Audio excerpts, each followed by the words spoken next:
Hello, everyone. Welcome back to LSAT Wizard's LR and Reading Comprehension course. This is the second of 4 free lessons that are part of the bigger curriculum, the bigger course. I want to and really have to thank Ave Maria for sponsoring this program. As a reminder, they are the ones that really have put this all together. They've helped support us in getting this website out, getting us the proper licensing to be able to do this, and really have spent a lot of time trying to find ways to offer this low cost and free LSAT prep for really the last 6 years, but really during the pandemic, we found ways to reach even a broader audience. So a big thank you to them. As many thank you emails as I get, I hope that you're sending them to them as well, because it really is them putting this all together, and they were the ones that even originally reached out to me. Anyway, getting into the lesson now, where we are going to start is picking up where we left off last week. What I'm going to do is a quick little summary of what we're going to start off today with. So we're going to start today by recapping a little bit of what we did in lesson 1. We're going to then finish the certain question types that we didn't get to from lesson 1, and then we're going to get into lesson 2's lesson plan. If there is an accompanying outline to this lesson, it is on the LSATwizard.com website on the free content page that has LR and RC free lesson 1 or 2 of 4. The outline should be there. And so if you have any reason or trouble to find it, just email me and I will get that to you. Now, getting into it here, I'm going to share screen so that you guys can see. We're going to be using the Prep Plus June 2007 test. You can also Google it to find it for free. As we discussed in lesson 1, the order of the sections is a little bit different, but we are going to be doing it from the Prep Plus order. So if you're having trouble kind of aligning the questions, it is the one, we're going to be going off the version and order that it is on Prep Plus. Anyway, the outline for last week was lesson 1. This is lesson 2's outline that I already have up and ready here.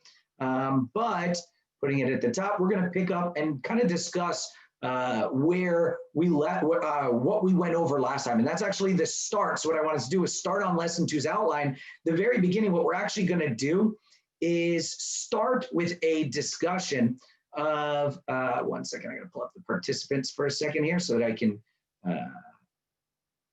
do this here. And I realize I just got to notice that my audio's off or my audio's having trouble, and I realized my microphone got unplugged. So I'm going to take a second. I have a microphone here. I apologize. My microphone did get unplugged apparently. So I'm going to change up the microphone here and get that going. Thank you for that notice for the microphone. Better now that I got the microphone plugged in, and apologies for that. We are going to be starting off today getting into the curriculum of logical reasoning, where we're going to be extending that curriculum.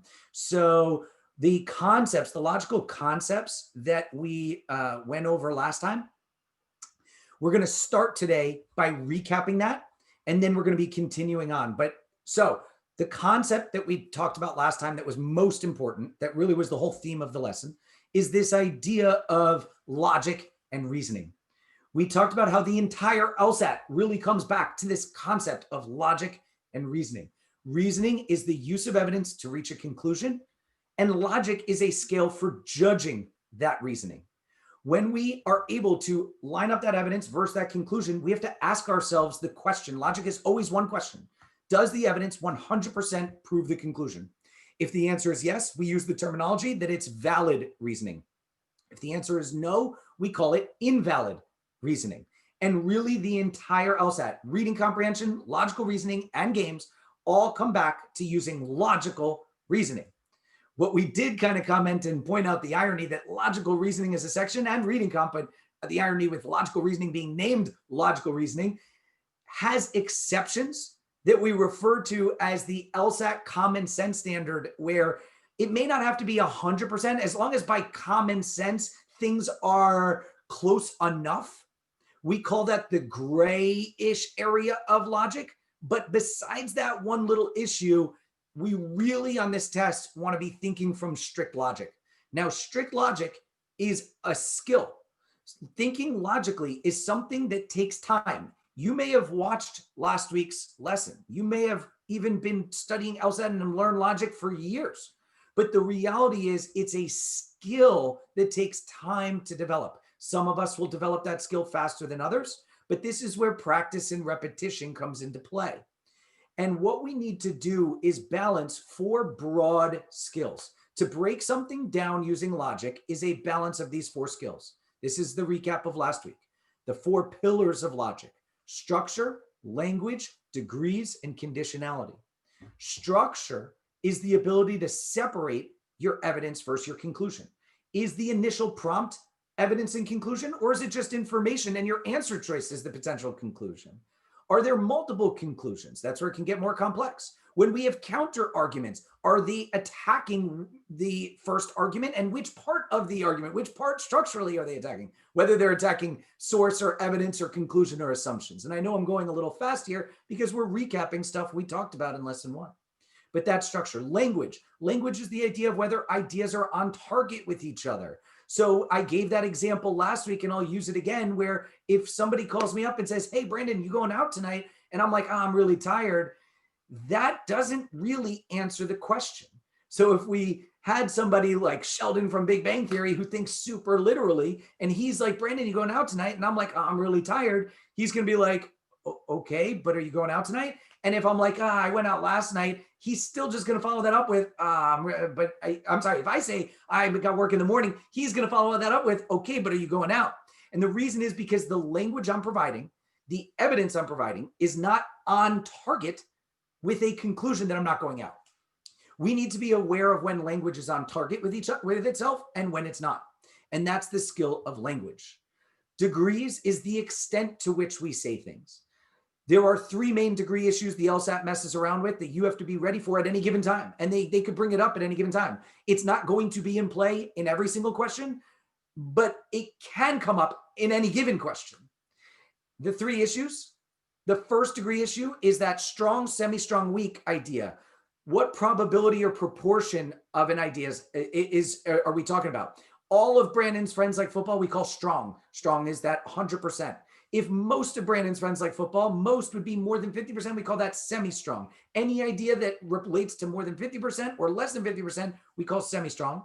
And then if it's too open-ended to tell, like some of my friends, and we said the word some really just means at least one, so it's super open-ended, we call that weak language. And we have to be aware of those degree words and assess them as strong, semi-strong, or weak. So that's our first degree issue. Second degree issue, absolute versus relative. I was doing a question today with students that had to do with profit.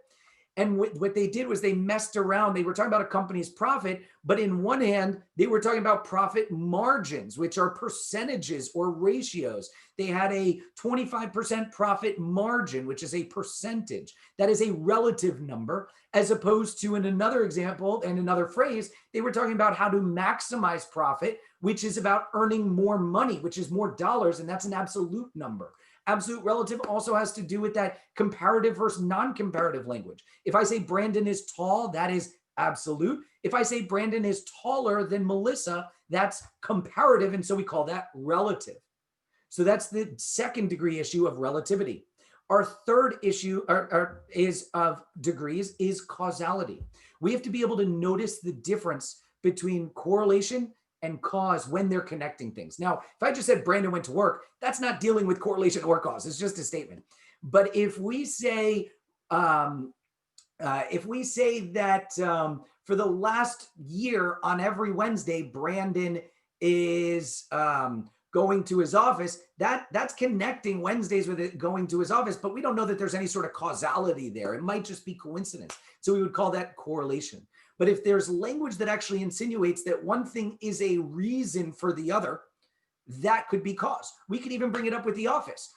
Due to a weekly board meeting at his office, Brandon has gone to the office on every Wednesday for the last year. Now we know that the board meeting is the reason for him going, and so it adds a causal degree to that phrasing. And we have to be aware of when phrasing is talking about correlation versus cause. So that's our quick recap of our 4 pillars. If you did the homework, there was an exercise where I had you just go through an entire section, actually 2 full sections, but 1 section at a time. And we went through each question and pulled out structurally what the conclusion was, The language we broke down into parts, as we call it, that parts breakdown. Degrees, we highlighted any relevant degrees, whether it was strong, semi-strong, weak, whether it was absolute or relative, whether there was correlation or cause. And we brought out and highlighted conditionality. I realize I skipped conditionality. Conditionality is our fourth pillar, which is those if-thens. The idea of if we have strong language, like anytime Brandon goes to work, Melissa is watching the kids, that creates this conditional relationship where one thing guarantees the other. That's our fourth pillar. We had to learn to apply it validly. We'll be going over that again in a bit, but that's our four pillars. And the idea is that we went through an exercise where we just started highlighting it through a main conclusion. What we're going to have to start doing, though, is being able to highlight it in basically every single phrase. We're going to have to understand how the evidence language, we have to know the language of the evidence and the language of the conclusion and relate them. That's what today's concept is going to start getting into, being able to analyze arguments, especially when they're invalid. So we're going to have to take it to that next step.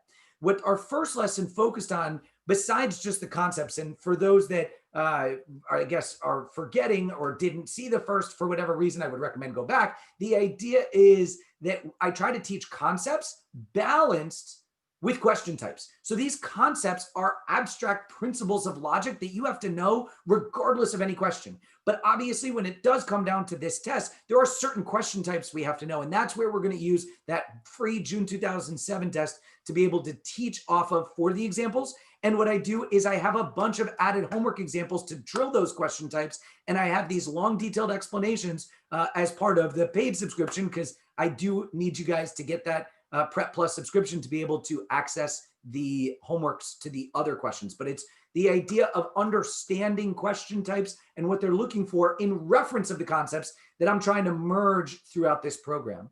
So the concept we just reviewed of logic and reasoning and the four pillars. And then in our last lesson, so I'm going to go back to lesson one's outline, we went through some question types. We went through the question type of main conclusion, where we just needed to identify the conclusion and pick an answer that follows. We went through the question type of role of a phrase, where they identify a particular phrase in the question, and they want you to identify, is it evidence, is it conclusion? It usually brings in some added trickiness to it. And that was the role of a phrase. We also did two types of what we call inference questions, which are where they just give you information and ask you to draw any conclusion whatsoever. There was the difference between most supported, where it can allow for some of those grayer language jumps that occur within that LSAT common sense standard, versus strict inference, which was like 100% logic, no exceptions. And then that was when we actually ran out of time. I did want to end it at 3 hours, 45 minutes, even though we have all the time I need to do it, but we're going to pick up here in lesson 2 by finishing it up. So I did already do the homework explanations to these, but I'm going to go back to it now in lesson 2, just to make sure those that are just watching the free content get at least that little bit of explanation about each. So we're going to pick up now with the next question type, which is applying a principle. Now, the idea is to applying a principle. I'm going to go to this free question here, which is the June 2007, section 3, question 1. June 2007, going to click on new test here. Section 3, and we're going to go to question 1. So the idea is here, it says the idea of a applying principle question, going back to it from the outline, is that the stimulus, which remember is this initial paragraph or situation over here, that is the stimulus. The stimulus will provide you with a principle. What a principle is, in short, is evidence. There really isn't actually a logical difference between saying principle and evidence. The idea is, though, the context in which they use principles and the type of subject matter that they use with principles is fairly predictable. So principles, overwhelming majority of the time, create broad conditional rules. So principles will test on conditionality, that fourth pillar. They will almost always, not always, I don't want to say 1,000%, but almost always. There was actually, I'm remembering one of the homework explanations from lesson 1 was where we didn't have a conditional, but almost always it's going to test on conditionality. Where they give you a principle, there's going to be some sort of principle or conditional idea in the stimulus. They want you to find an answer that is an argument, meaning there's reasoning going on, where we follow that rule plus application situation, and this answer choice is the application.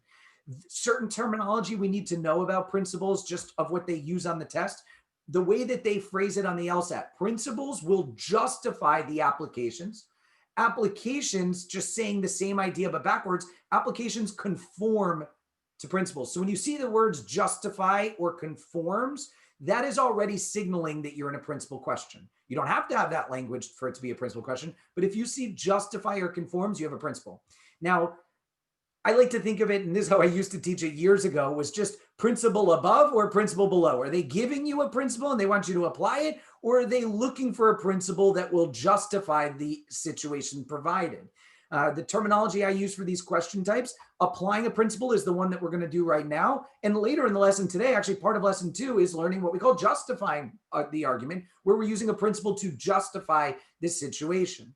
In this one, we're getting a principle. What we need, so if we're reading the question stem here, the analysis provided for the situation above is most appropriate for which of the following situations. Now, this one's actually, I'm going to tell you, a little atypical because they have this situation, so it's already some sort of piece of example of something, and then there's an analysis, and we need to apply the analysis to another one. Ultimately, in this one, this is not very typical. In fact, I think there's so much about this June 2007 test that's atypical of the LSAT. I love that that's the one they give you for free, but we use what we have. Anyway, so this analysis here is going to be that principle, and we want to learn to apply it to a scenario. What we're going to need to do is very similar to our inference-based questions. This is in the family of inference-based. We need to be able to look at an answer choice, think about the language degree conditionality present in this answer choice, and make sure that the conditional evidence, or it doesn't have to be conditional, that evidence provided by the principle would be, if added to our answer choice, would validate that conclusion of our answer choice. So with that, I'm going to give you guys a minute to try and solve it. And then I'm going to ask for somebody, please only raise your hand if you already have read it and tried to answer it.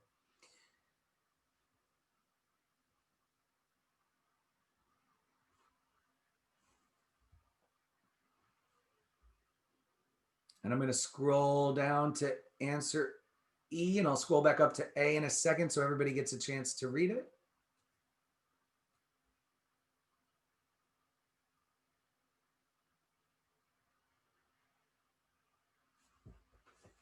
Now, if you're worried about time at all, and I realize that a common question that was asked in between these last 2 sessions was, hey, is this course going to get into any tips for timing and strategy? So the short answer is yes. We are going to get into it as we get into the later lessons. Today, we're not going to do it as much. Now, some people might be watching this and they're already closer to a test. For example, today is December 26th.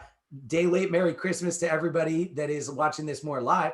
But we are getting close to a January test. So if you are somebody like that, or watching these videos in the future and you're close to a test, what I would actually suggest, we did an AMA, I did a free AMA, and Ask Me Anything video that's available on my website and on my YouTube channel, where I address some of the drills that we're going to talk about later in the course that work on timing, that work on confidence, that work on accuracy, test day strategies, practice strategies. We are going to cover it in later lessons, but if you want to get a head start on it, I already have recorded a video from December 12th, actually, and it's on my YouTube channel and on LSATwizard.com. So I'm going to say that. Now, I'm going to call on somebody here.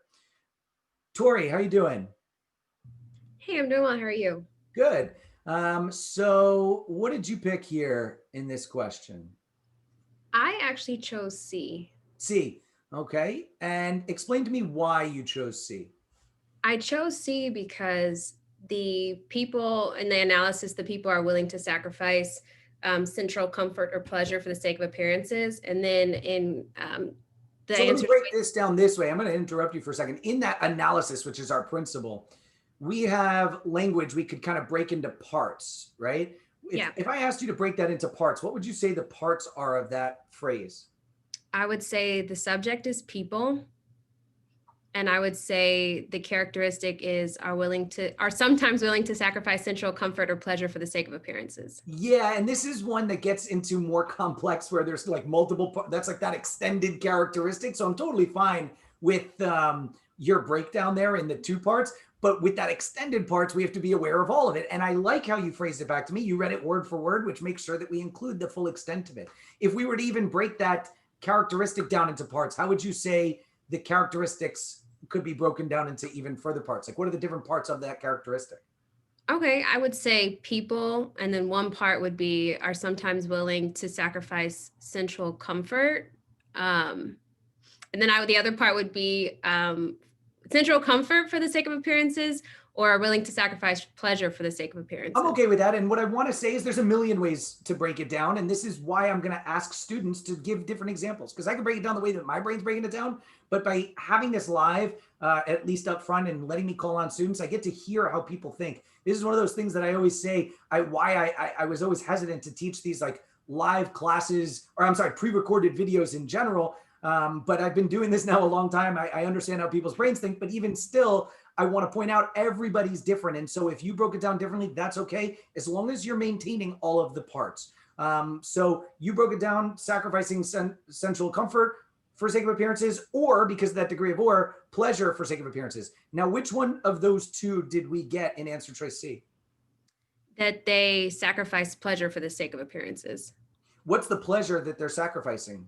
They're not getting their favorite wine in favor of a more expensive one to impress their dinner guests. So I guess if I just rephrase my question, what is the actual sacrifice of pleasure? Just that. Separate it from the sake of appearances. And that's actually how my brain was kind of breaking it down. It was like all of these parts, right? There's comfort or pleasure, and then we have sake of appearances. So let's see, do we have the sometimes willing to sacrifice comfort or sometimes willing to sacrifice pleasure? You said pleasure. What is the pleasure?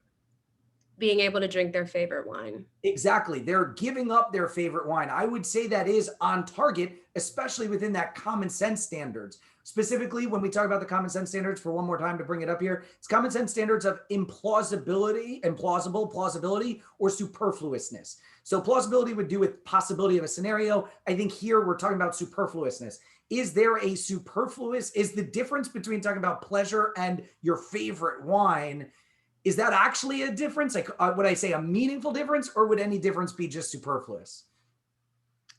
I think a difference would be superfluous. I don't think. Yeah, I'm with you. And if it's superfluous, it's what the directions say is don't make that assumption that there is any sort of difference. So we're going to call that as on target. So I'm totally cool with that. Now, do we have giving that up for the sake of appearances?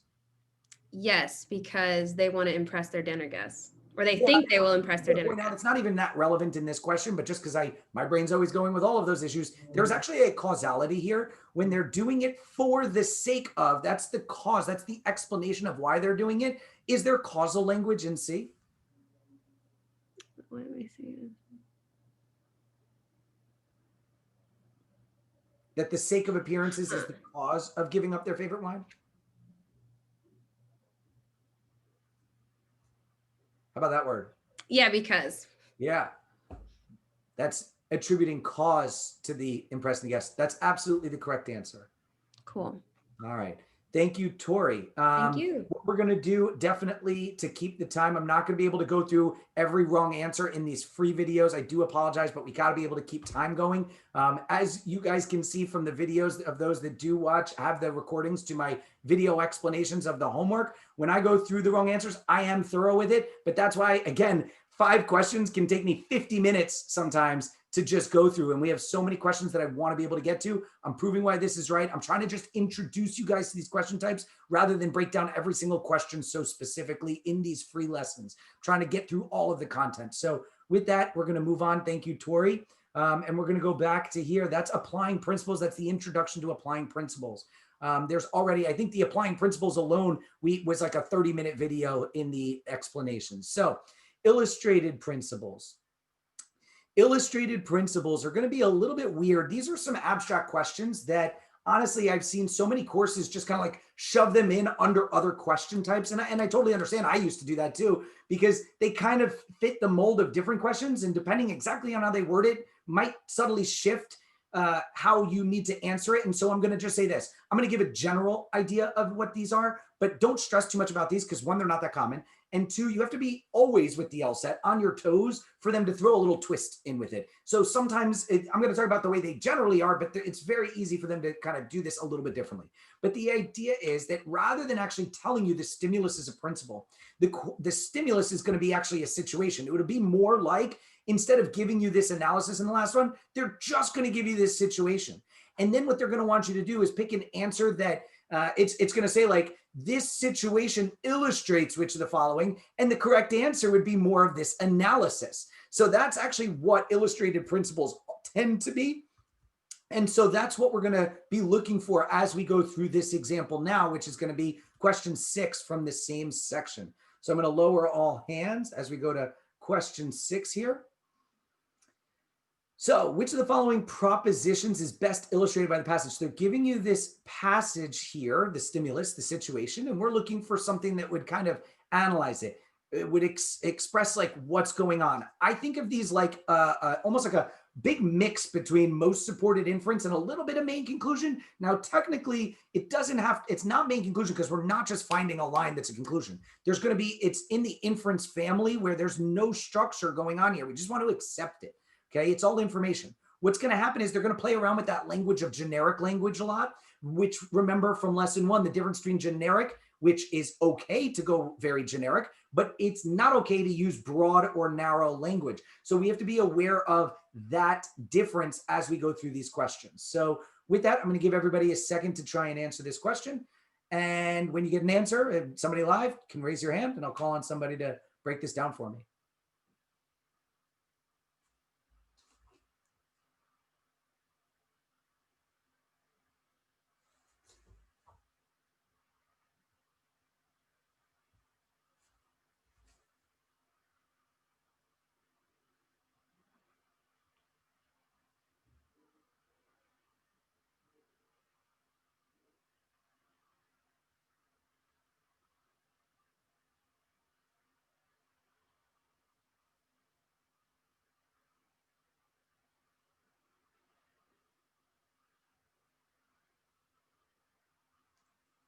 All right.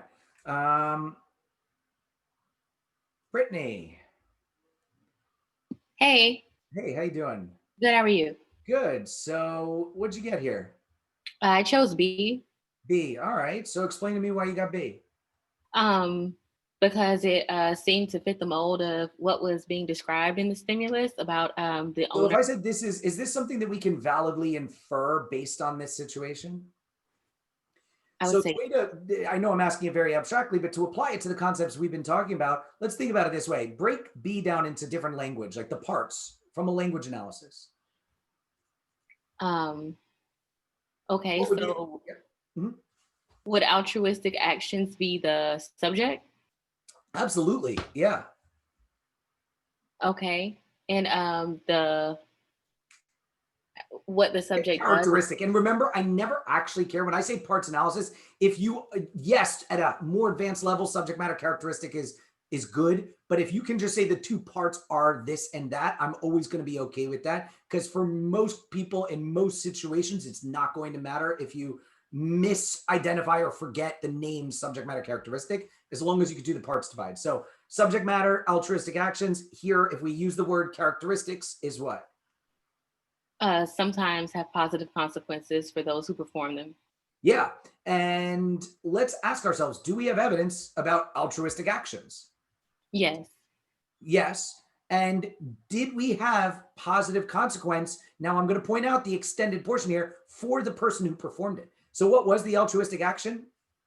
Some members of the community show their support by purchasing cars from her dealership. And so who was the person doing the altruistic? This J character, right?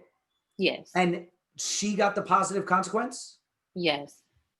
So now I want to point out an important thing here. Sometimes, what degree is that? Strong, semi-strong, or weak? Weak. Weak, yeah. It sometimes, remember, means at least one. Did this situation provide at least one example of this? Yes, because it Yes, says and I'm kind of laughing because it's obvious, yes, here, but if they change this, I was actually just in the same class I was mentioning earlier that I did earlier today, there was a question that it used the word generally in this type of question, and it would make it totally wrong. If they said altruistic actions generally have positive consequences, that would have made it totally wrong. Okay. In fact, as I'm looking at some of these, the only way to do something like, forget even this language from the other ones, I just see the only way. This is too strong. We only had one example here. We can't reach an inference question. We can't say that it's illustrating something about the only way to do it, or the most likely group, or it's usually, or what would must have to happen. These are too strong. If you even just look at the degree words in a lot of questions, that's the make or break so often. So that's our strong, semi-strong, weak coming into play. Remember from lesson 1, strong evidence is better. Strong conclusions are tougher. Weak evidence doesn't really help us that much, but weak conclusions are actually really easy to prove because all you need is just one example of it. So that was perfect, Brittany. Thank you very much. Thank you. All right, so we got one more question type from lesson 1 before we can move into the concepts of lesson 2. So we got a pointed issue question, and I did this one last of lesson 1 because it was actually building up. And while we did talk about it in lesson, I want to kind of emphasize again what this advanced concept that they tend to test in this. Now, it's not always, but what pointed, let me take a step back. Pointed issue questions are going to be when there's 2 people speaking, and they're going to ask you something about that overlaps between what they're doing. Almost always it's going to be a disagreement question. Sometimes it could be an agreement question. There's also some weird other twists as with all question types, but for the most part, there's going to be a disagreement question. And to clarify, just because you have 2 people speaking doesn't mean you have a disagreement question. Okay, there are a lot of times that you have 2 people speaking and it's a totally different question. It could be a flaw or strengthen or weaken. But in these questions, you will always have 2 people speaking. Okay, there'll always be 2 different paragraphs. Now, what the concept they're testing on, and again, this concept isn't exclusive to this question. It's just in this question, you're generally going to get tested on this concept. The idea is that we're going to get opposition arguments where we have to figure out which part of the argument they're attacking. We did this example with Tom Brady and Melissa last week, where I said, Melissa, my wife, says that Tom Brady is the tallest quarterback, and thus that makes for the best. I mean, makes him the best. And we can attack the 4 different parts of that argument. The source would be Melissa. The evidence is that Tom Brady is the tallest. The conclusion is he's the best. And assumptions, which is the concept of today, is that tallest makes someone the best. Okay, and that's the assumption. Now you can attack any one of those 4, and we have to recognize they are all different from each other. So if I was to say, don't listen to my wife, she's never watched a game of football, that's attacking the source, which is very different than me saying, I can name 10 quarterbacks that are taller than Tom Brady. That's attacking the evidence. That's very different from saying that height is a terrible measure of skill. That would be attacking the assumption, which is all very different from actually saying Tom Brady's not the best or something else that would attack that. If I said, I think Joe Montana was the best of all time, that would be disagreeing with the conclusion. And so we have to have this skill of understanding which part of that first argument the second person's attacking. So generally speaking, again, I use the word general a lot because there's nothing absolute on this test. Nothing's 100%. There's always twists, there's always turns. But generally speaking, first person's going to have an argument. So we're going to need to structurally break down what is their evidence, what is their conclusion, assess if there's any assumptions, something we're going to work on today. Then with the second person, what we're going to have to do is figure out which part of that argument they are attacking, whether it's source, evidence, assumption, conclusion. If you can successfully do that, that almost always will be enough to answer this question. Okay. And then when you go to the answer choices, you're going to do this test with the answers of the agree, disagree, can't say test. So we're going to look at an answer choice. So I'm going to go to this question 16 from section 2. We're going to go to question 16. And what's going to happen is there's the 2 people speaking. As I'm reading answer choice A, I want to be like, okay, does Taylor agree, disagree, or we can't say about answer choice A? If the answer is agree, then I need to make sure Sandra would disagree with A. We need one of them to agree, one of them to disagree. If at any time you can't validly say, it's already out. So this is a question that I put under the family of structure because, yeah, it's that advanced concept over here in the stimulus of opposition arguments. But at the same time, the actual answering of this is very much related to your inference family. You need to make sure your answers can be validly proven, almost like a dual inference, where you got to be able to infer something from Taylor and make an inference from Sandra. So with that, I'm going to ask you guys to try this now, break it down. Remember, Taylor's going to have an argument. We're going to want to figure out what her conclusion is. Then as we're reading Sandra, we're going to want to figure out which portion of that argument they're disagreeing with.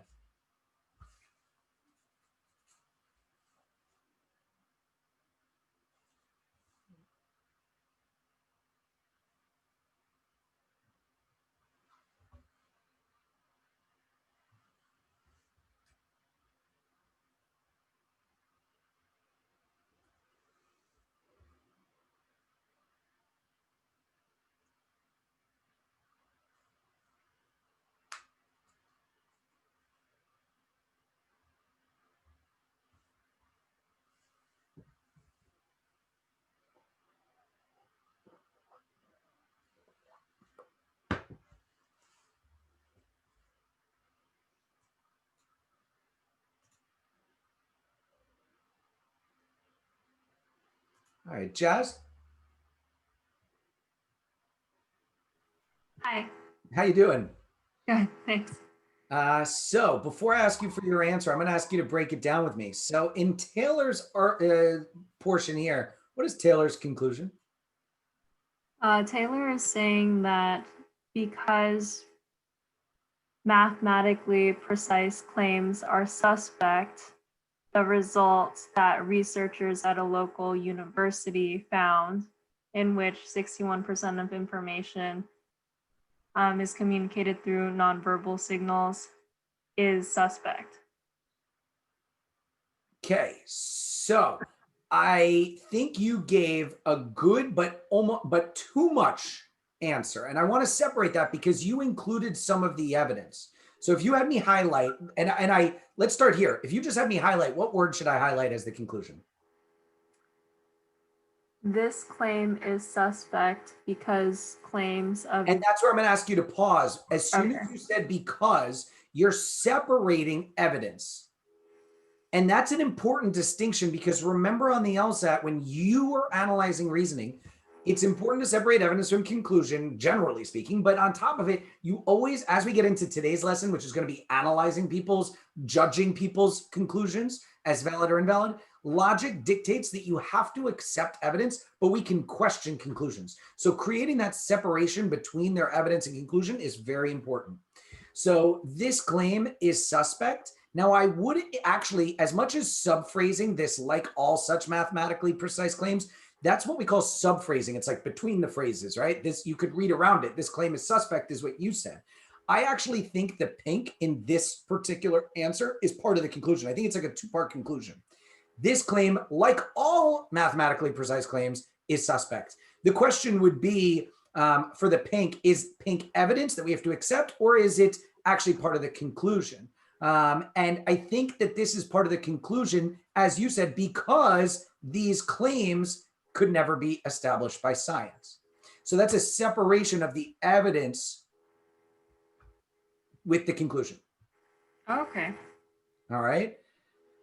So, Sandra, what portion of Taylor's argument do you think Sandra disagrees with? Source, evidence, conclusion, or assumption? Conclusion?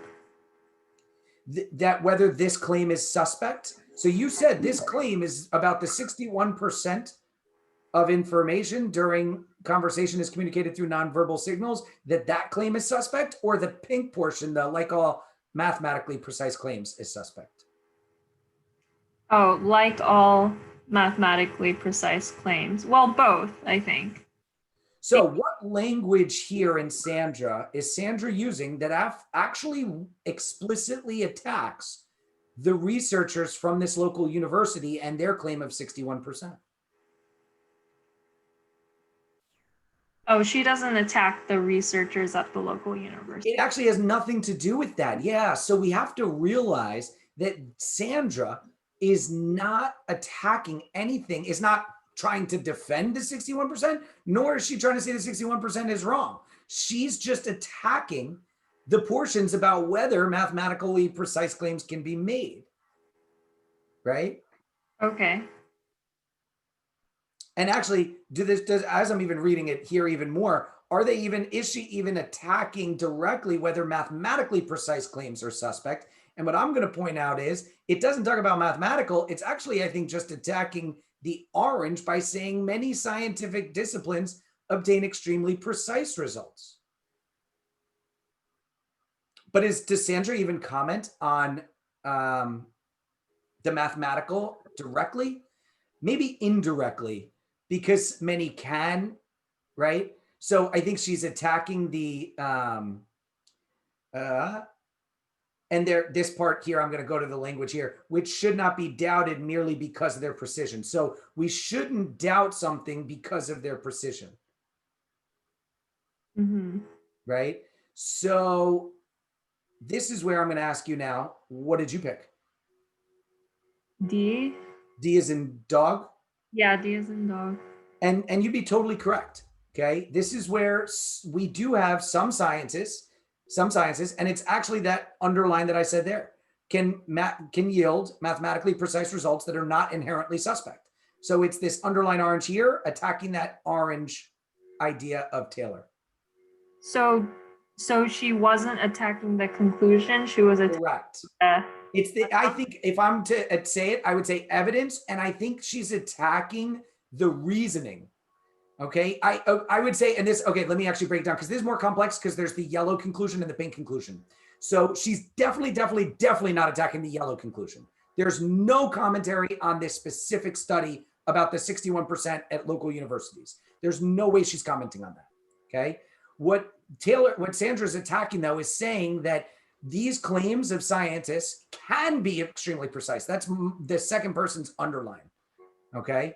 And that underline, scientific disciplines, many scientific disciplines obtain extremely precise results, is going directly against the evidence of Taylor. That is definitely being done. Now, separately, the question is, are they attacking the assumption or conclusion of the pink?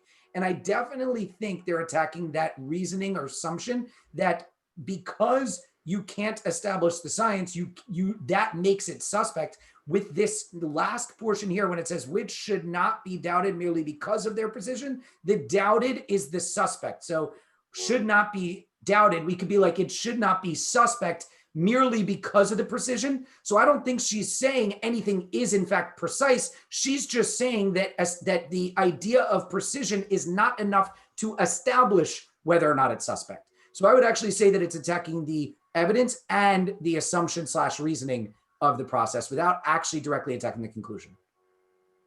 Okay, yeah, that makes sense. Thanks. All right. And I think D is kind of highlighting that reasoning process that the precision means inherently suspect. Right. All right. Any questions?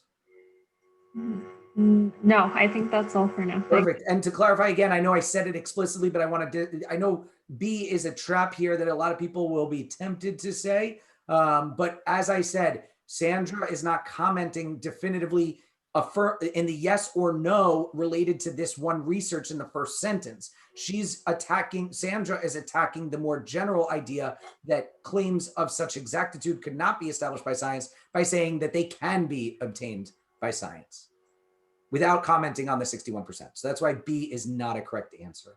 All right, so that's going to be our quote unquote recap / finishing of lesson 1. And now we got to get into lesson 2. So we already did the start of what I wanted to do in lesson 2, which was recapping the pillars. And those questions actually gave us a nice little segue or recap / a good segue into where we're going now. So today's main concept that I want to get into from logical reasoning, and at the end of today's session, we are going to be introducing reading comprehension. So for those that have been tuning in for reading comp, remember that everything we're doing is in reference. These are concepts that apply to reading comp. Okay. And by understanding these concepts, you're going to get better at reading.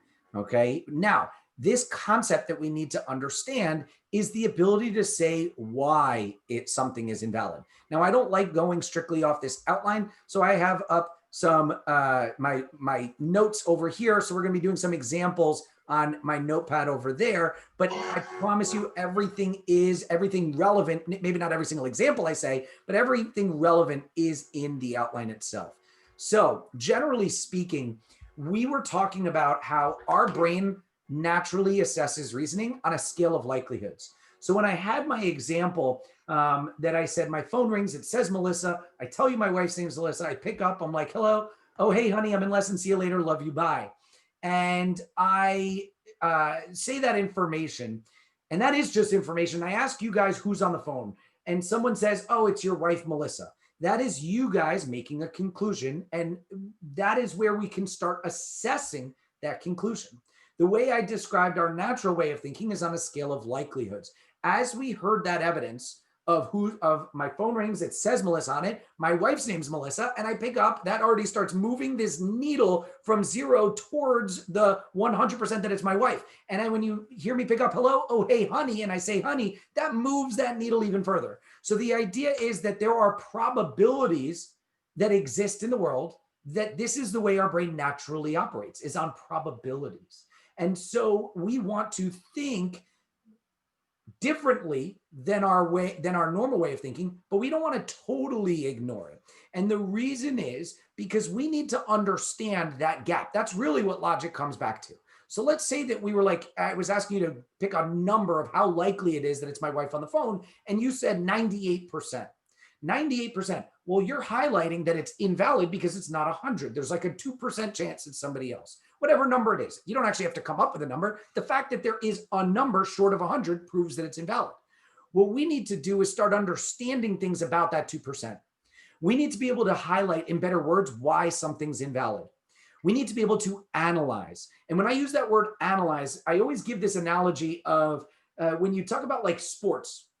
If you're watching like a team sport like basketball and someone's like, hey, Lakers won last night, what happened? And you want some analysis of why, like why did the Lakers win last night? And you turn on ESPN and that analyst on ESPN is like, well, the Lakers won last night because they scored more points than the other team. And for every single game, that's how they explain it. You wouldn't really stay tuned because that's not actually really giving good analysis. Are they wrong at a technical level? No, the Lakers won because they score more points than the other team. That's correct, but it's not analysis. So what I'm getting into today is our ability to give analysis, to really get into the specifics of what the problem is and putting words to the problem rather than just saying it's a problem. So if I ask you if an argument's valid or not, and you say no, and I say, okay, why? So if I say, hey, was it valid to conclude my wife is on the phone? And you're like, no. And I'm like, why? And someone's like, because it's not 100%. That is the equivalent of saying Lakers won last night because they scored more points. You're spitting back the definition of the rules. The rules were if they score more points, they win. The rules of logic are if it's not 100%, it's invalid. So when I say, why is it invalid? And you say it's not 100%, you're just telling me the rule. You're not actually giving me analysis. So we have to get into ways of giving analysis. Now, generally speaking, that 2% gap we were talking about, or whatever percent gap, that is where we're going to find this huge idea we call assumptions. When we've heard this word before, assumptions, I used it in this course. We use it in our everyday lives. What is an assumption? Generally speaking, an assumption, so actually I'm in the wrong slide right now. I want assumptions here. Okay, generally speaking, assumptions are unstated evidence. This is all defined in that outline too. Generally speaking, assumptions are unstated evidence. It's that 2% that's going on. Okay, and we have to be able to put words on that 2% that better describe it than just saying it's an assumption. So if I ever now say, hey, why is this invalid? And you're like, because there's assumptions. That's not good analysis either. You have to be able to fill it in and say they are assuming blank, and you have to fill in that blank. You need to use words that fill in that blank that highlight the problem. Okay, now, when it comes to assumptions, at a broadest level, the LSAT will test you on two main types of assumptions, what we call sufficient assumptions and necessary assumptions. And I'm going to come back around to that in a second. But what I want to highlight as that preview, okay, is that we are actually going to have ways to describe both sufficient and necessary assumptions that we refer to as either jumps, overlooked options, and fallacies. I'm just putting those words out there, putting them in the ether. We're going to start getting into that in a little bit of how to do that. But that's my way. The LSAT Wizard way of breaking down and analyzing an argument is to try and name a jump, an overlooked option, or a fallacy. I really have it out of order. It should be jumps, fallacies, overlooked options. We'll talk about that in a little bit. I know that's the order I put it in the outline. I don't know why I put it in that order here. But jumps, fallacies, and overlooked options, okay? Those are the ways to describe the assumptions or the problems in an argument, okay? Those are the methodologies, for lack of a better word, a method for describing what's going on, okay? Now, at the conceptual level, at the broader conceptual level, we have to be aware, though, of the difference between what we call a sufficient assumption and a necessary assumption. So this is almost like broader than my methods. So I preview what those methods are to now kind of come back, understand the difference between sufficient and necessary assumptions so that when we go into jumps and fallacies, I can refer to these concepts of sufficient and necessary and you know what I'm talking about. Now, a couple things about sufficient and necessary assumptions that I want to go over, and it's in the outline here. First, sufficient and necessary assumptions, as we're discussing it right now, are actually concepts. These are not questions. There are question types that are called sufficient assumption questions and necessary assumption questions. But if you're somebody that's already learned LSAT somewhere else and you've already started being introduced to the question types called sufficient assumption and necessary assumption, just clear your mind right now because I'm not talking about those question types. Yes, those question types will test on these concepts, but these concepts come up way beyond just sufficient and necessary assumption questions. We are talking about this broader concept of what a sufficient assumption is and what a necessary assumption is. Okay, so a sufficient, and then one other piece of note that also is in here is sufficient and necessary are words that we've used before in lesson 1, referring to conditionality, that fourth pillar of logic. Sufficient and necessary conditions are our if-thens. And I even said, forget the word sufficient and necessary conditions because I just want sufficient memorized as if and necessary memorized as then. And hopefully just from even just that one lesson, you started listening. And if you did, then sufficient should start triggering in your mind the ifs and necessaries the thens. And I totally understand why.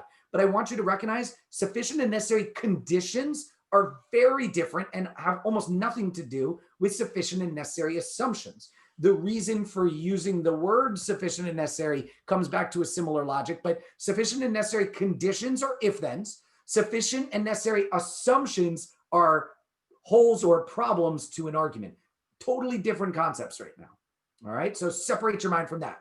So let's get into what actually a sufficient and necessary assumption is.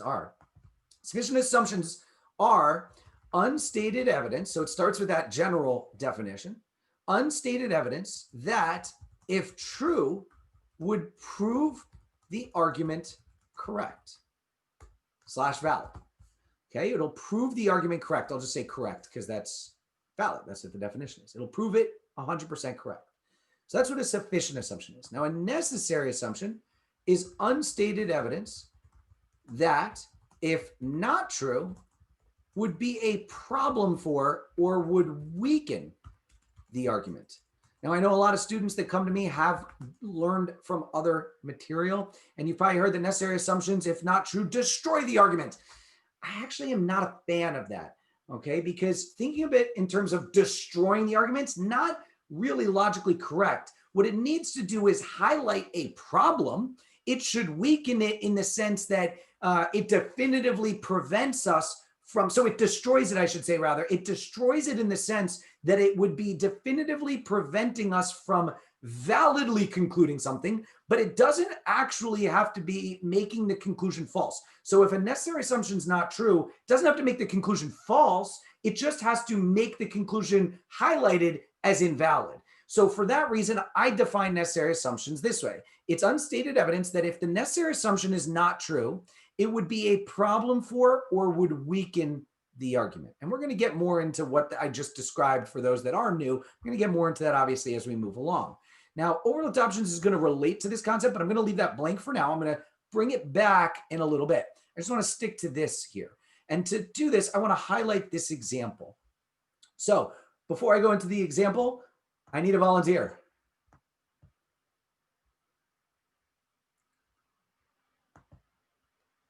Kemily. How you doing, Kemily?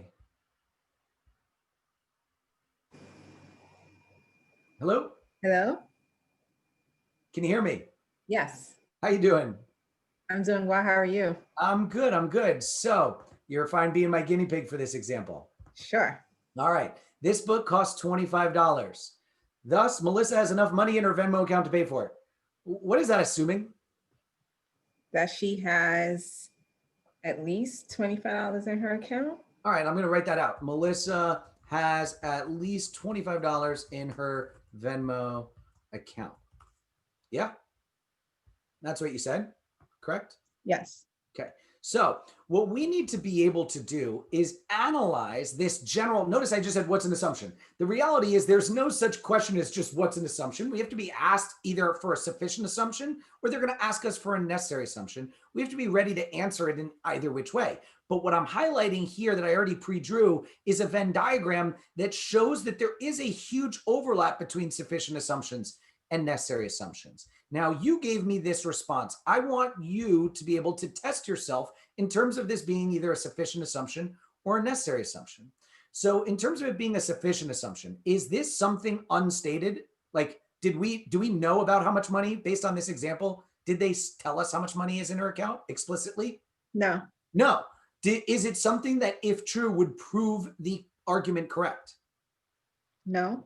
If she has at least $25 in her Venmo and the book costs $25. Oh, yes. Does it prove that she has enough money in her Venmo account to pay for it? Yes. Yes. So I'm going to put it like on this line here because we know that it's in, really what I'm trying to do is put it in this sufficient circle here, right? We don't know whether it should be in the necessary circle yet or not. I'm trying to get the box back. We don't know if it's in this necessary or if it's just sufficient, but we know that it's definitely in this sufficient circle. Okay. Now, is it necessary? Now, the way we understand whether something is necessary is this definition. Is it something that if it's not true would be a problem? Now, what's the not true version of this box of what you told me? What would it be if she doesn't have the $25? If she doesn't have at least $25, and yeah, there's Yeah. definitely going to be a trick to negating, and we're going to have to get into that with degrees. We kind of highlighted it a little bit when we went through the degree pillar in lesson 1. If you need to recap that, you can feel free to go back to that video, find when we were going over degrees, but we'll get into it more in this lesson too. Definitely through examples, we'll do it. So the negation of this, the not true, the logical opposite is that Melissa does not have at least $25 in her Venmo. So would that be a problem, or would it weaken this argument? Yes. Yeah, it would be a huge problem, right? If she doesn't have $25, then why are you saying she's got enough money? This would be a good example of where somebody says, oh, that destroys the argument. You'd be totally correct, because it would actually prove the conclusion false, right? Right. Now, I'm going to tell you it doesn't have to prove the conclusion false. If it does, it's great, but it doesn't have to, as long as it would weaken. But this one definitely does, because it's totally destroying that argument. So we could say that it was both sufficient and necessary. So I'm going to put it in this middle here. And as you can see, I labeled it down here. This middle, we're going to refer to as perfect assumptions, okay? Perfect assumptions. We're going to want to try and come up with as many perfect assumptions as we can as a skill. So that what I mean by that is when you're encountered with any sort of invalid argument and somebody said to you, or you to yourself go, okay, why is this invalid? The analysis we want to give, we want to get as close to a perfect assumption as we can. This is never going to be asked directly on the test. They are never at any given time going to directly ask you for a perfect assumption. They will be asking either for a sufficient assumption or a necessary assumption. But if you can develop the skill of consistently, every time something's wrong, spit back the perfect assumption, you are going to be the most skilled and you're going to do really well on this test. Okay. And that's why it's going to get into, we said, those methods of describing. In fact, you may have already seen me scroll down here. Jumps, one of the methods we're going to learn about today, will almost always be perfect assumptions. So if you can call out a jump, if you can call out a fallacy, you are almost definitely creating a perfect assumption. Okay, so that's what we're going to work on later of what jumps and fallacies are, et cetera. But at least I wanted to highlight it through this example. So Kemley, thank you for that, but I'm going to stick with you for a minute. Okay. All right. Actually, you know what? Just to be fair to everyone, Kemley, I'm going to call on someone else. Thank you for Sure. You're welcome. All right. Ariana, you still okay being a volunteer? Yes, I'm okay. All right. Awesome. So Ariana, if let's say that Kemley said this and we were like, oh, that's perfect. Let's say you had that in your head. So you were with us on this example? Yes.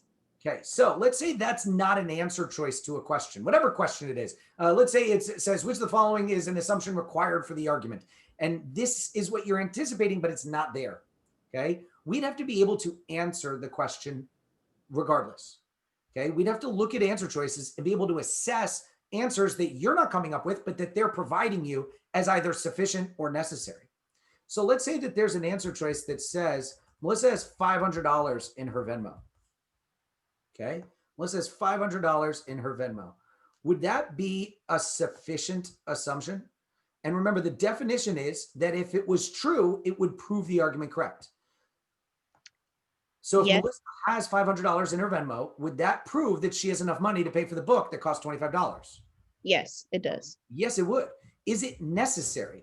If it's not true, if the necessary assumption is not true, okay, if she does not have $500 in her Venmo, would that be a problem? No, because she could have less than 500. She could only have the $25 or maybe 100. Exactly. 30. And so this is where this would be a sufficient but not necessary assumption. I use the terminology that it's merely sufficient but not necessary. So if you hear me say merely sufficient, I'm describing something that's sufficient but not necessary. So you're with me on that? Yes. As a general tip, this is actually written in the outline later on in the outline, but it says this is going to be an example of something we call overkill. We're going way over the top. As a general rule, when you get an answer an assumption that's overkill, it's generally going to be sufficient, but not necessary. So that's important for sufficient assumptions to know that it still would be right, and a necessary assumption to eliminate it. In flaw questions and weakened questions, it ends up mattering sometimes. Okay, the difference between that. And so we have to be able to understand that this would be sufficient, but not necessary. Now, if I give you a different answer choice, if we said Melissa has at least $1 in her Venmo, okay? If we said that she has at least $1 in her Venmo, would that be sufficient? No, it wouldn't be. Is it necessary? Now, let me just interrupt you for 1 second. Is your gut really clean and crisp? Or I heard so you're Yeah, kind I of was thinking about it for a second. right. And this is what I want to highlight. And hopefully, I mean, I know I've been doing this, so I'm sure a lot of you out there are kind of the same way. You either we're like, no, that's not necessary, or you're like, let me think about it. And I want to highlight that honestly, necessary assumptions can be some of the most challenging questions from your instincts. This is one of those, remember, the whole test is separating our instincts versus actual logic. And necessary assumptions are a concept that can really create a big disparity. So this is where, when you're dealing with necessary assumptions, before you comment on whether something's necessary, you need to do the negation, the not true test. We're going to call this the negation test or the not true test. What is the not true version of this box right here? Melissa does not have at least $1 in her Venmo account. So now, would that be a problem? Yes. Are you sure? And I'm trying to just. Yes, I'm sure. Right. And are you even hesitant, or as soon as you negate it, does it become instantly obvious? That's a huge problem. Yes, it's a huge problem. It's a huge problem. So I'm trying to highlight here this answer choice. So many people, when they read it without negating, they're like, or their instincts even no, that's not a necessary assumption. But as soon as you do the negation test and you do the not true test, and you're like, she doesn't have $1, you're like, whoa, that's a huge problem. That actually makes this a necessary assumption. It may not be sufficient, but it is necessary. And depending on the question, it could be the correct answer. Ariana, you make sense? Yes, that's helpful. Thank you. My pleasure. Thank you. All right. So that's the concept of sufficient and necessary assumptions. And I'm going to pause on that for a minute while we get into what I've been hinting at, these LSAT Wizard methodologies. So this is just logic. This is something any logic course is going to teach you. Hopefully any LSAT course is going to teach you. But I'm going to get into my methodologies for breaking it down and analyzing assumptions with the goal of coming up with perfect assumptions as often as possible. It's going to come back to the three main ways of describing a problem: jumps, fallacies, and overlooked options. Okay. Now, the most valuable strategy we could learn that we're going to spend a lot of time on today is what we call jumps. Now, before I actually get into that example, I want to jump over here for a second. So if I said to you, I'm going to ask for volunteers here. Someone want to volunteer for a second? It's a bunch of people just did, and it's making my screen go a little nuts. Okay, Victoria. How you doing, Victoria?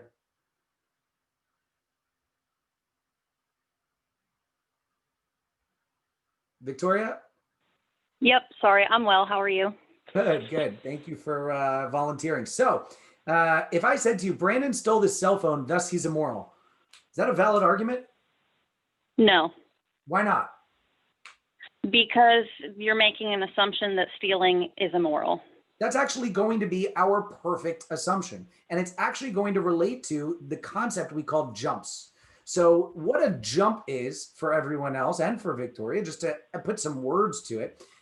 If we break down our subject matter and characteristics of our evidence versus the subject matter and characteristics of our conclusion, and we notice that there is either a subject matter or characteristic, there's a part, we'll call those parts. There's a part in the evidence that is different from a part in the conclusion, but the author wants you to think they're on target. That is what a jump is. So there's a part in our conclusion that is different than the evidence, or there's two parts in two different phrases that the author is insinuating is on target, even though we are analyzing they're not. So what are the parts that you're saying? And you were totally right, but now if I ask you to break it down by parts, What are the parts that you're saying they're tying together, Victoria? So they're tying together, he is immoral and he stole this cell phone. These are the two phrases, yes. Do you remember the parts analysis? So if we broke the conclusion into parts, and this is how we catch jumps, what would be the parts of our conclusion? Brandon would be the subject and he is immoral would be the characteristic. You said he is Or immoral. is immoral would be the Is characteristic. immoral, right? And this is where that part separation becomes important. All right, now, Brandon and is immoral is the characteristic, right? Brandon's subject matter, is immoral is characteristic. Now, in terms of the subject matter of Brandon, just a yes or no question here. Do we have evidence that's on target with that subject matter? Do we have evidence on target with what? I'm sorry. The subject matter. Just as a yes or no question. Yes. Yes, we have evidence about Brandon. Just as a yes or no. And do we have evidence about being immoral? Is there any evidence that's on target with being immoral? No. No. This is where, when you are reading a conclusion and you break it into parts and you ask yourself this yes, no question for each part. Do we have evidence about this part? Do we have evidence about that part?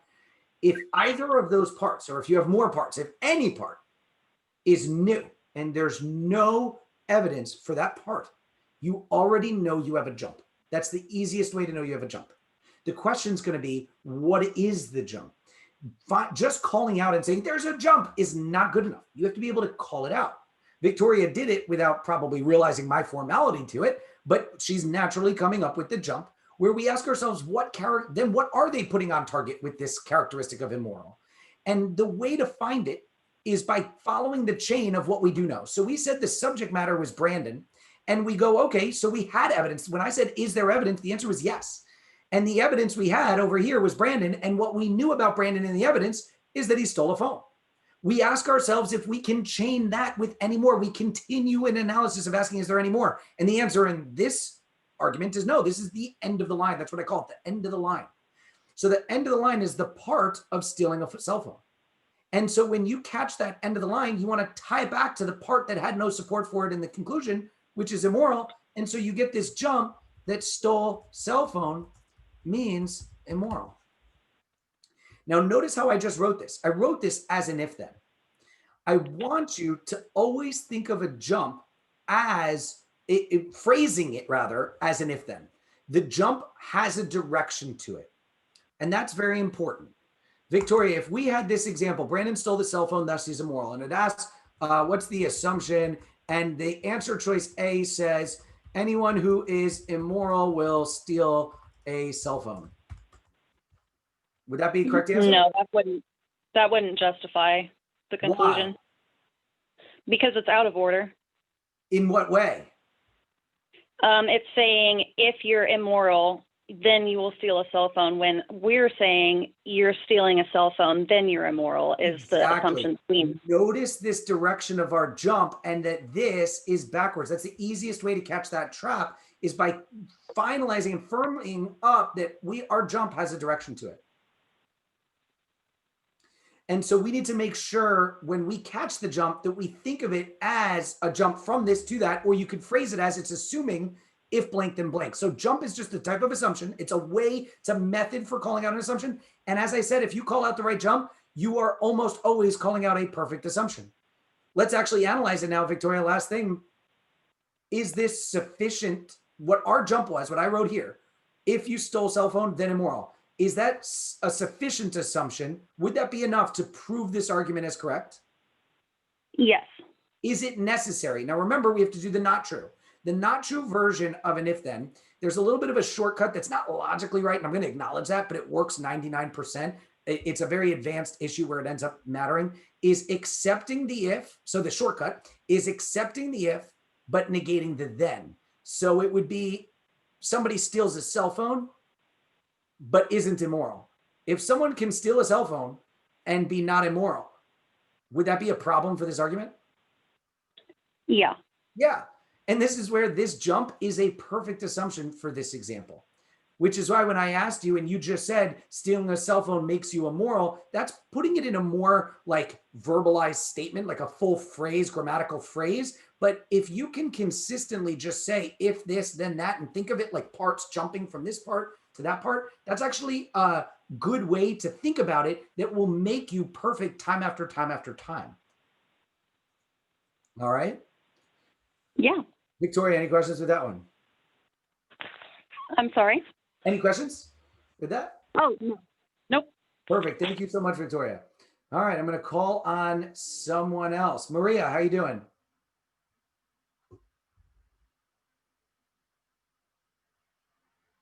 Maria? She disappeared. She was in my attendee list. Now she's not here. All right, I'm going to lower hands. Anyone want to volunteer? Emma. How you doing, Emma? I'm good. How are you? I'm good. Brandon's taller than Melissa. Thus, he's better than her at basketball. Is that a valid argument? No. Why not? We're missing the assumption that being taller makes you better at basketball. So if I was to say the jump is blank arrow blank, what would you say the jump is? So a person being tall, then good at basketball. All right. So tall meaning good. I'm actually going to tell you you're wrong. Okay. Why? This ability to self-analyze is one of the biggest skills you guys can have in terms of when you do a question at home and you get it wrong and you thought you were right, we need to be able to figure out why. Self-analyze. What's wrong with what you wrote there? You had me right. It should be better at basketball or better at basketball than shorter people. So I changed good to better. So start from the beginning. I'll delete it. What do you want me to write as the jump? So taller than better at basketball. And what was different with this one than what you gave me just before? Comparative or more relative. Yeah, absolute relative, comparative, non-comparative language. Yeah. So your first statement was tall means good at basketball. Right. Which The doesn't second one is they taller could means both be better bad. at basketball. Very different. If there was an answer that said anyone who's tall is good at basketball, regardless of the question, that is not going to help you at all. It could be a strength and weak and assumption necessary. So it doesn't matter. It would be wrong. Yeah. And a very tempting trap. So we have to be able to be clean with our degree and realize that there. Now, how could we catch this? What I want to point out, Brandon, taller than Melissa, but he is better than her at basketball. If I was to ask you to break the conclusion down for time, I'm just going to take the lead here. We have two subject matters where it would be Brandon and him and her, where it's Brandon and Melissa. And we have a comparative characteristic of better at basketball. So we'd ask ourselves, Emma, just yes or no, did we have evidence about our subject matters of Brandon? We have evidence about Brandon, yes. Evidence about Melissa? Relatively, yes. Yeah. I mean, is there something about Melissa? Yes. Is there evidence about that characteristic of better at basketball? No. No. And that's how we can catch that we have a language jump. We have to figure out what are they trying to insinuate? So what we know about both Brandon and Melissa is that comparative characteristic of being taller. And over here, it's better at basketball. And that's how we could call it out. So I'm doing these quote unquote simplified examples, but I promise you I could point to exact LSAT questions time and time and time again that do the same exact logic. Okay. And so we have to be able to call out these jumps right away. Now, one last question for you, Emma. Let's say that it was an assumption question, whichever type, it actually doesn't matter for this purpose. And it says anyone, the shorter someone is at basketball. Well, let me actually change it up a little bit. The shorter of two people at basketball is worse. Is worse at basketball. I realize of two people is worse at basketball. If I said that, the shorter of two people is worse at basketball. Mm-hmm. Is that valid? Like, is that a valid reinterpretation of that? Would this be an acceptable answer that's like a reinterpretation of tall or better? Can we say shorter is worse? Is really what I'm trying to get at. My instinct would be to say yes. What's the hesitation?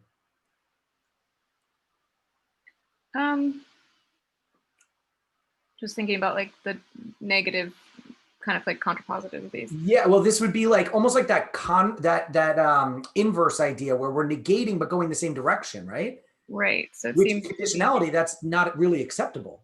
right. I'm going to tell you, this is our one exception to where inverse and converse, our incorrect reversals are okay. If they even had an answer, the better of two people at basketball is taller. That would actually be acceptable under this jump. And the reason is because the jump deals with relative on both sides of the issue. Taller means better, creates what we call a proportional degree. What it's saying is if we had this like graph, and this was like how tall you are, and this is how good you are, okay? We know that as you go this way, you're going to go that way. So if we have person 1 here and person 2 over there, no matter where the skill is of good, if this person's here, we know that this person's going to have to be somewhere higher. And if we get a person here and here and here, they all have to be in line in that way. Mm-hmm. It applies to every degree. And because of that, it creates some sort of proportionality. Now, it could be a direct line like this. We don't know if it's somehow like a curve like that. It could be like a diminishing returns like that, but it can't have actually starting to come down. There is no tipping point when we say taller means better. Taller means better means, generally speaking, the arrow will forever keep going up and up and up that way. And because of that, if we reverse or do anything, if we have 2 people, let's say there's 2 people, one is here and the other skill is down there. If we know this person's down here, they're naturally going to have to be more to the left on the tall graph in order to follow that flow of taller meaning better. And so when you get proportionality, taller, better, we're allowed to do those inverse, converse. Taller, better means better is taller, means shorter is worse, means worse is shorter. We're allowed to do that for this example. Okay. Make But sense? if it said tall, but if the jump was tall is good. Tall is an absolute degree, totally different. Now it's so wrong because they logically have nothing to do with each other. Okay. All right. Thank you, Emma. All right, let's continue on here. So, Michelle, are you there? Yes. All right. So, anyone who intentionally makes another person cry is acting immorally. Brandon intentionally went out of his way to criticize Melissa's essay. He was so harsh that he caused her to cry. Thus, Brandon acted immorally. Valid or invalid? I would say valid. So that comes across as valid. Now, let me remind you of something at the top of this page. Oh, sorry. No. I'm kidding, because eventually, look, I'm going to get into some tougher ones, and eventually someone was going to do it. That's like my time it happens. So we know, and this is actually the reason I'm doing it this way too. This is what we're going to get into when we get to the question types. There are going to be questions that we know it's invalid, and you finish reading, you're like, well, that seemed valid. That should be a trigger that you miss something, obviously. But specifically for me, I tend to find, this isn't everybody across the board, I tend to find that language is the most common thing people miss. So I would really put an extra emphasis of language. And then from there, I would also say, if you think that you've checked the language, there's probably going to be a fallacy, which I haven't really talked about fallacies just yet, but there's probably certain fallacies your brain's just not good at catching. And so you want to start figuring out which fallacy it is really important so that you pay more attention to that fallacy.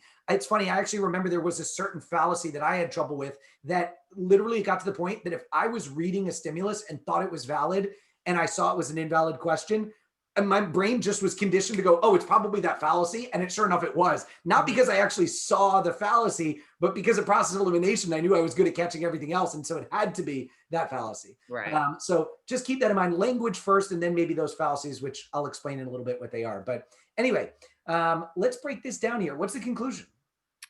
Brandon's acting immorally. Brandon acts immorally. Do we have evidence? So break it into parts. Break it into parts.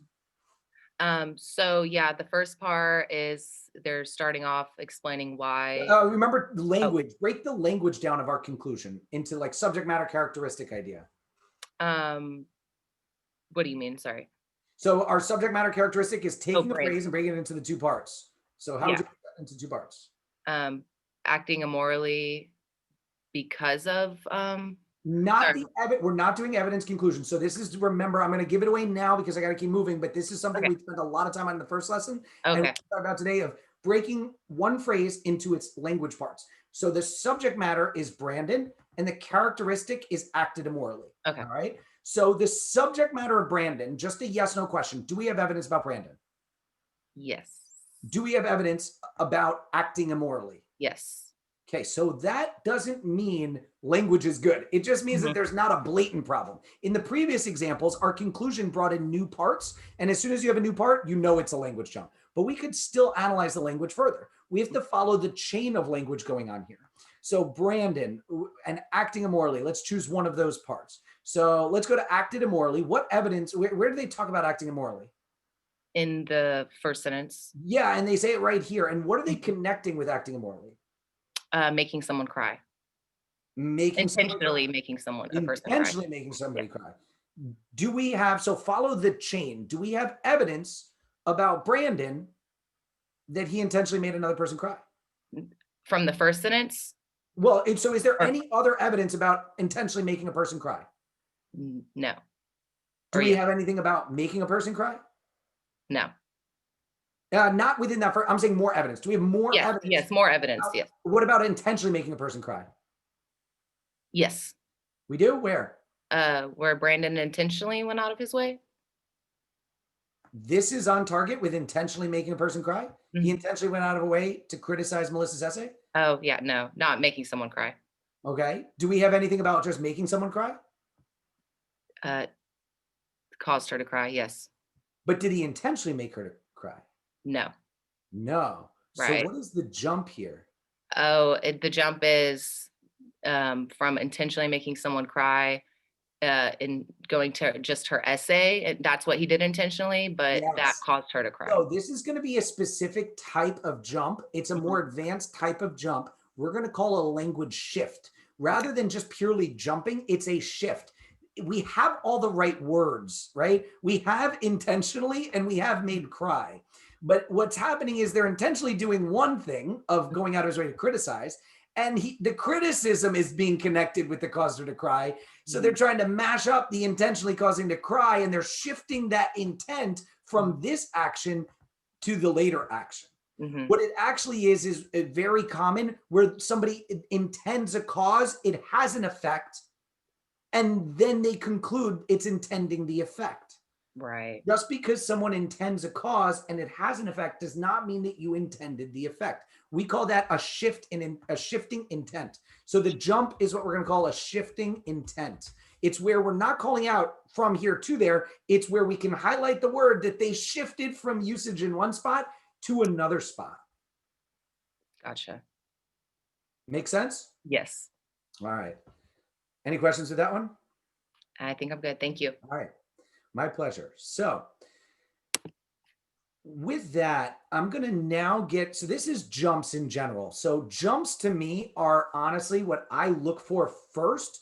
And if you can train yourself to catch jumps, you're instantly going to get so many more points if you aren't already looking for them. Now, and don't just look for jumps in a stimulus. It also, the answer is very easy for them to trap you with a jump in an answer where it answers the wrong language. So that's really just the pillar of language put into practice here and being able to call out when there's a problem with language. Now, separate from that, besides jumps, we're going to talk about this next idea, which is what we call fallacies. Now, what a fallacy is a categorical type of mistake. It's when we do certain patterns of reasoning incorrectly. And I use that term pattern of reasoning. And we could say, wait a minute, because they use this type of evidence and they reach this type of conclusion, it fits a mold of a certain pattern. That is called a fallacy. Some people learn them as what's called flaw types. So if you were studying elsewhere, or if you're talking to a friend that's studying LSAT, you might hear them call them the flaw types, but I call them the fallacies. That's like the logical term for them. They are fallacies. Fallacy means that you're describing a categorical, overarching, generic problem. Remember, generic is acceptable. Generic language is acceptable for validity as long as it's not too broad or narrow. But the idea is that they're going to give generic descriptions of a problem from that categorical level, and that's going to be what we call fallacies. Now, there are a ton of fallacies. I even remember seeing someone, I really wish I could credit who it was. It was someone on Reddit posted like every single fallacy ever in the LR, and they went through like all the questions. And I think it was like a list of 70 plus fallacies. And it's like, you can't possibly memorize and then not just memorize, but then be ready for all 70 every single moment. And that's just not efficient from studying.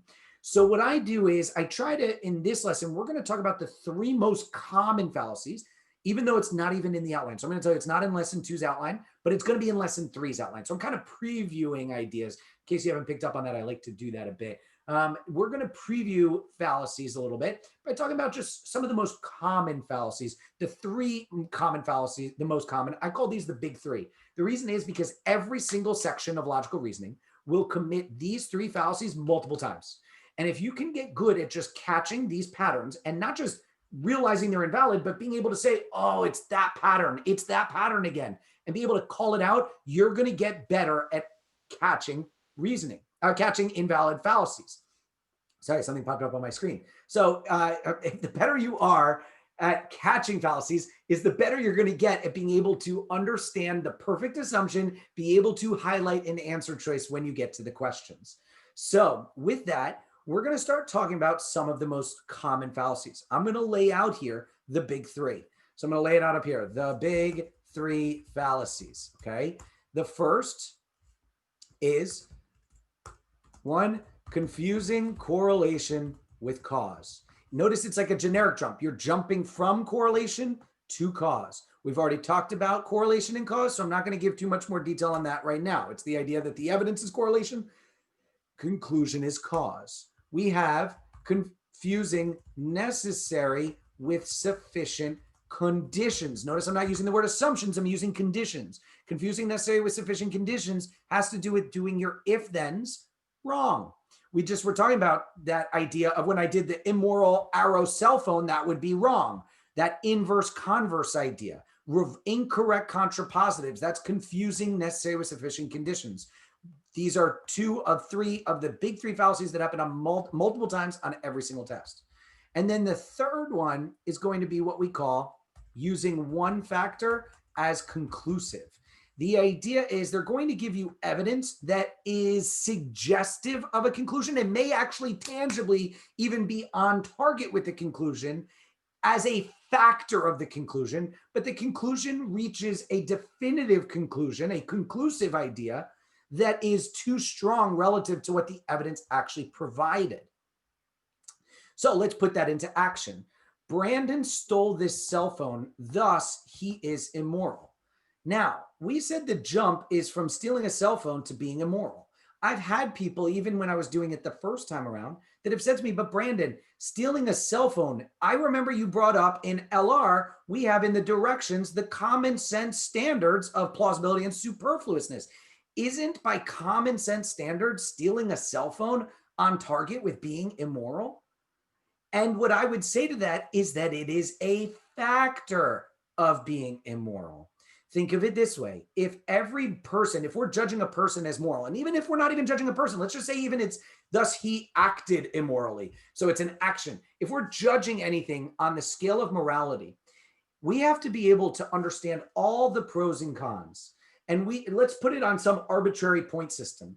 Let's say that stealing a cell phone is on a point system where it's like stealing a phone in terms of morality is definitively minus 100.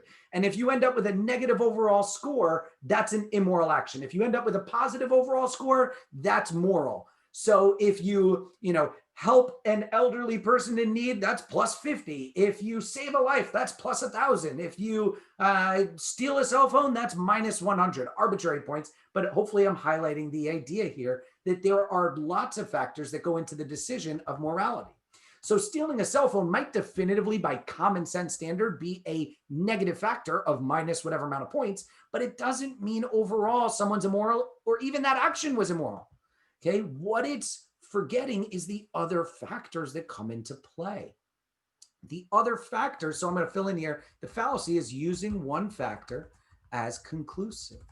And the idea is that stealing a cell phone, even if you stole it, even if we're talking about the action being immoral, we can't say that because what if you stole a cell phone to save a life?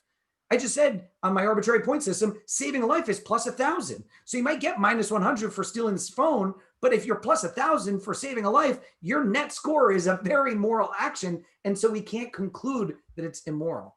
This is so tough to catch sometimes because that factor is going to be something our brain wants to tie to that conclusion. It's something they play on our real world jumps that we do all the time. And so you have to be able to like settle down and realize it's a language jump between this and this. So jumps are calling out the specific words, where fallacies are describing the perfect assumption from the more generic perspective of patterns. And so that's what's going on here, using one factor as conclusive. Now, if we even say Brandon's taller than Melissa, thus he's better at basketball, I would even say that is, if I really wanted to name a fallacy, that would be using one factor as conclusive again. Okay. If you want to say that it's not, I know height isn't definitive for, and it's highlighting, it doesn't definitively make you better, but there's a reason the average NBA player is a foot taller than the average male. And it's because height is generally a factor of skill towards basketball. So we could call it out as that. Now, what I'm going to tell you right now is this. Knowing your fallacies will highlight a high level skill, but they rarely, only in certain questions, will directly ask you to name or identify the fallacy. It's very rare. It's only one question type, and only some of them do they ask you to name it. However, the reason why I want you to have this skill is not just because it makes you way better overall on LSAT. And so, it's just a broader level skill that will make you better on the test as a whole, but it's also for the direct idea that each fallacy will have predictable, what we call overlooked options. Okay. Each fallacy, we can have predictable overlooked options that arise out of it. I already mentioned the overlooked options in a one factor conclusive is the counterbalancing factors. So if we're asked to weaken this argument, we could be ready for the overlooked option of a counterbalancing factor.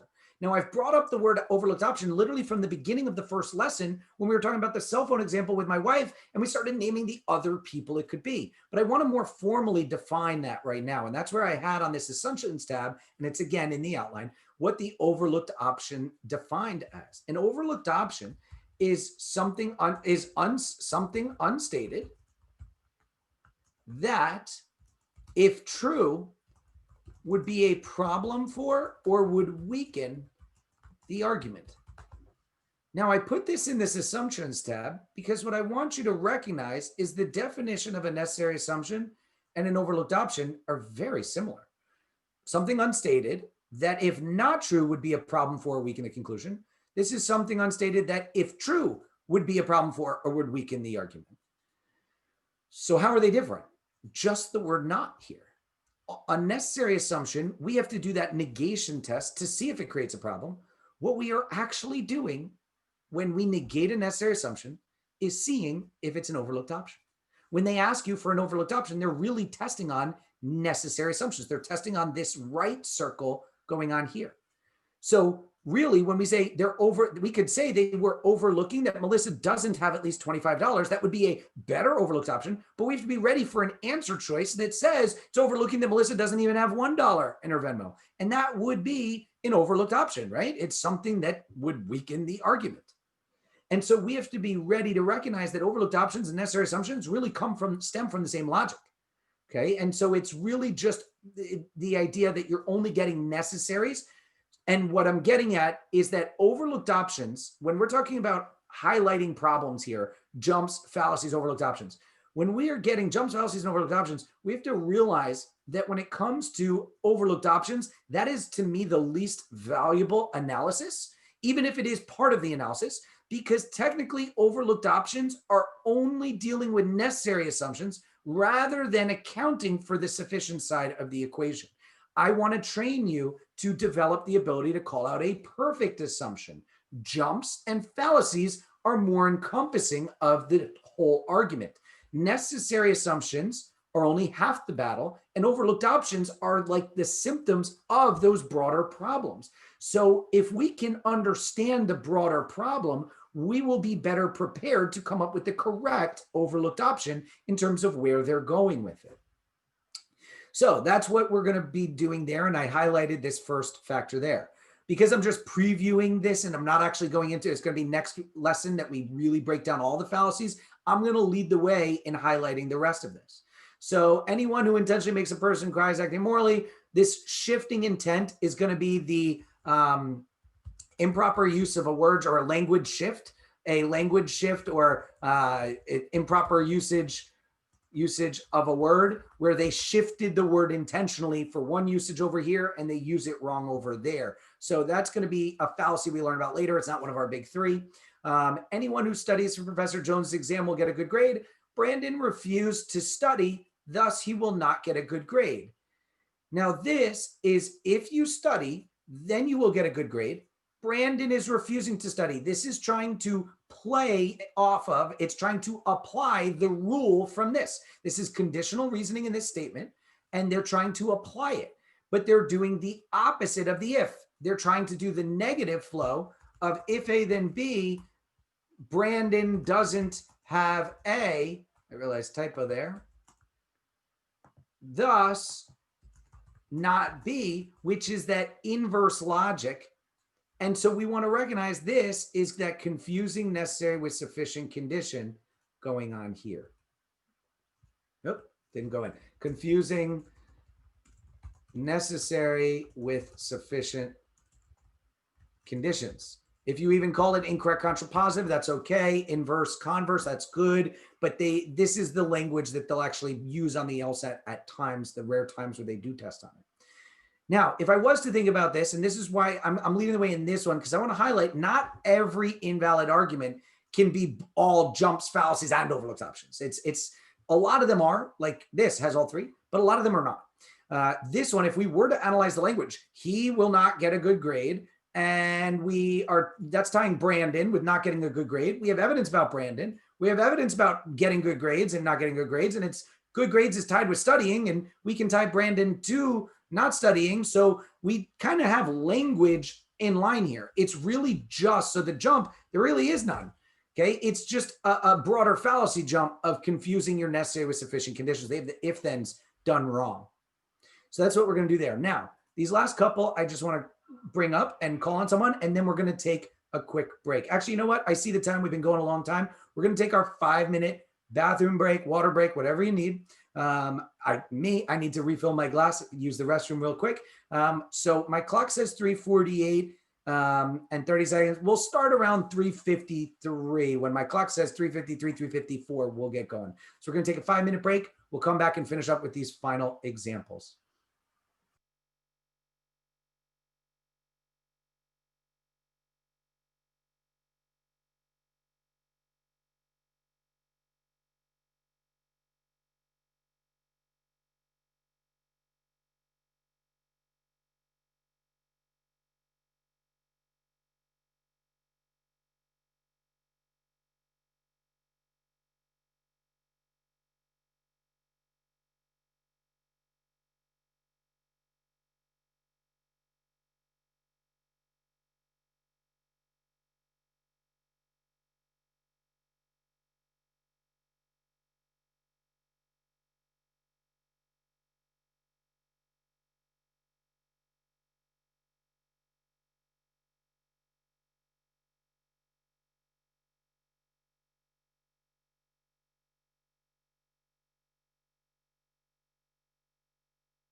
All right. So as we get going here, and just to show it, my wife was laughing that literally as I went on my break and I just show how much I am obsessed with this test. Literally while I was filling my water, I going downstairs, I turned on Reddit LSAT and I'm like reading Reddit posts about other people's issues on LSAT. So just funny comment of how much you can really get engrossed in this test. And I really do find it engaging. I love this test. I like teaching. I do love teaching too, but the test itself is just so intriguing to me. And hopefully you guys can start to sense that and take from that and really do well from that. So, all right, with that, we're going to get into these examples here. So what I'm going to do is lower everybody's hands so that we can start fresh here. So who wants to volunteer for a question here? Jennifer. Hi there. Hey, how you doing? Doing well, thanks. How are you? All right, good. So smoking's bad for your health, thus you should not smoke. Valid or invalid? Well, I mean, it's a jump, I think. What's the jump? Well, the jump is connecting that smoking, it might, hold on, let me rephrase this. Smoking might not be the only cause of bad health. There might be other things. So let me take what you're saying. When you say there might be other things, so the first part, you're trying to go for a jump, but when you just said there might be other things, what you're doing, if I wanted to classify what you're doing, you're kind of trying to give me overlooked options, right? So if we accept that there are other things bad for your health, does that affect this argument of whether or not we should smoke? If other things are bad for your health? If other things are bad for your health, should we not accept this argument? Would that modify your feelings about this conclusion at all? Logically, rationally, no. Yeah, and then the answer is no. That where you actually were going with it is not a correct direction with this. And I'm going to tell you, this is a very hard example, and I'm using the quotes because it's something I want you to get down. But from their instinct level, we talked about how they love to play on what our instincts are, the divide between where our instincts are and logic is, right? And so this is one that our instinct really wants to like agree with. Like, do you agree with this statement? Like, if you were to just like read this on like a Facebook post, would you be like, oh yes, I agree with that? I would. Yeah, and it's like, I think a lot of us would, and even smokers are like, yeah, I know I shouldn't smoke, right? It's like, we hear that and we were like, we want to agree with it. But let's break it down logically, okay? What we want to do is break down the parts of our conclusion. Now, the only extra bit of analysis I've hinted at, if you were, I think I don't remember if I brought it up in the lesson, but I know I brought it up a ton in the homework explanation videos, which I don't know if you had a chance to watch or not, but should and should not is a huge issue we need to know for the LSAT. Anytime you see the word should and should not on the LSAT, I want you to be paying attention to it. It demands your attention. As I've said with other words like the word only, that's another word that demands your attention. Doesn't make it right or wrong. It's just a word that we need to recognize our instincts aren't going to handle well. So we have to like rise above it and make sure we're applying the logic properly. So should not is something that we actually want to separate into a separate part by itself. So what we actually have is like a subject matter of you. You is going to be what we call a generic subject matter. It's like the generic whoever. And should not is going to be an idea. And then there's this other subject matter of smoking. You could also break it down. That's one way to break it down. You could also break it down as an if then, as a conditional, where if you're talking about this idea, then you should and should not, as long as you're putting the should and should not in there. The scope of the subject matter should just be part of that initial trigger. So if we were to turn this into an if then, it would be like, if you're talking about smoking, the subject matter of smoking, then we're saying shouldn't do it. So should not is like a part that kind of needs to be separated by itself. Now, if I did that, do we have evidence about smoking? Yes or no? Yes, it's bad for your Do health. we have evidence about what we should and should not do? Yes, you should or should not smoke. Do we have evidence about the language of should or should not? Is there any language on target with should and shouldn't do? We do not. What is the language they're trying to insinuate is on target with what we should or shouldn't do? Smoking. is bad. So smoking's our subject matter over here, and we have evidence about smoking. So that's like a match. The question is, what is the characteristic they're telling us about smoking? Here in the evidence. That it's bad for your health. Is that on target with what we should not do?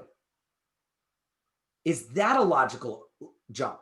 Is that acceptable to say bad for your health means should not? Yes. And this is going to come back to the fallacy. I even said it right before the break. This fallacy is so tough because our brain wants to accept it, but it's really just one factor. Does bad for your health by itself automatically, conclusively mean you should not do it? Or is it just a negative in the broader decision of what we should or shouldn't do? It's just a negative in the broader decision. Yeah. Have you ever eaten a piece of pizza before? Yeah. Is that good for your health? Not necessarily. So you're telling me that we should never eat pizza ever. No one should ever eat a slice of pizza again. Ridiculously. Yeah, that would not be. That's right. We don't agree with that. How about getting on an airplane or going on a road trip when we have to sit like crammed for like hours on end? Is that good for your health? Same principle, correct? Yeah, but we're not saying we shouldn't ever do it. And that's actually the underlying problem to what they're doing here. What we should or shouldn't do is a balancing act on that like hypothetical point system of a bunch of points, a bunch of things giving us points. And smoking being bad for your health is like negative points. But it doesn't conclusively mean we shouldn't do it. So the jump here is that bad for your health means should not do it. And that creates the fallacy of using one factor as conclusive. Now that we've highlighted the two broad ways of breaking it down, the two best ways in my mind to break it down, now it's probably going to be easier because you were trying to come up with overlooked options before, right? If I ask you, what is this argument overlooking now that we talked about it? It's overlooking that there are other factors that are bad for your health, not necessarily just smoking. Is it about other factors bad for your health, or is it other factors that make up the decision of what we should not do? Yes, that you're right. And then, yes, your first initial was other factors that are bad for your health, not relevant. The question is whether bad for your health guarantees should not. So we need to know if there are other things that are relevant to the should or shouldn't, not whether other things lead to bad health. And we said earlier that with this fallacy, it creates predictable overlooked options. It's the counterbalancing factors related to the conclusion. In our stealing a cell phone and immoral, it was the other things about morality, not whether there are other ways to steal cell phones or other things that lead to stealing. So here it would be over counterbalancing factors for what we shouldn't do. And we need to understand that jump, especially this language, because the jumps with should and should not are some of the biggest jumps that we get. Okay, or most common jumps that we get, I should say. One of the most common jumps we get. Now, should and should not by itself is not automatically invalid. It has to do with the scope of the subject matter and this other subject matter of what it's two different subject matters. It's the subject matter of who. So it's the scope of who we're applying the should not to and what they're talking about. So we have evidence about smoking. Do we have evidence about generically the scope of the generic what we should and should not? And the answer is no. But if I was to change this to give us a standard by which we decide should not. So for example, smoking is bad for your health. Thus, people who want to maximize their health should not smoke. Jennifer, what do you think now? Would that be valid?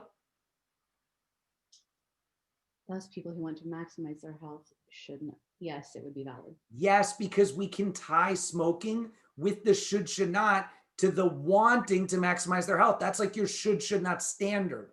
So what we should or shouldn't do is tied to wanting to maximize health. So as long as we could tie smoking to not good for health, which it is, then we could say those people shouldn't do it.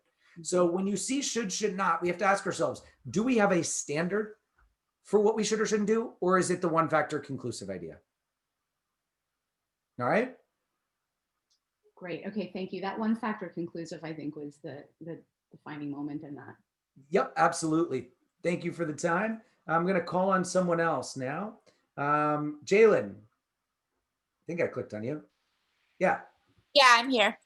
How you doing? Good. How are you? Good. So let's do this last one together. Studies show that people who regularly eat chocolate suffer from depression 3 times more often than people who do not. Thus, if you would like to minimize your risk for depression, you should avoid eating chocolate regularly. Valid or invalid?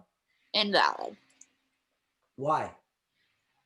Because it is saying that if you eat chocolate, you won't be depressed okay, sorry, wait, hold on. And this ability, you're not alone. This ability to say why things are wrong is the toughest ability. I'm actually, if the LSAT's here, I'm trying to teach up here. I'm trying to teach you guys to be better than the test, because that has the trickle-down effect of making you better on the questions, developing natural skills rather than just learning tricks for this test. So we've been trying to train you my methods, jumps, fallacies. Can you think of this as a jump? Is the language all tight and neat, or is there any sort of problem with the language? Is there a certain fallacy? We've been talking about these big 3 of confusing correlation with cause, confusing necessary with sufficient, and using one factor as conclusive.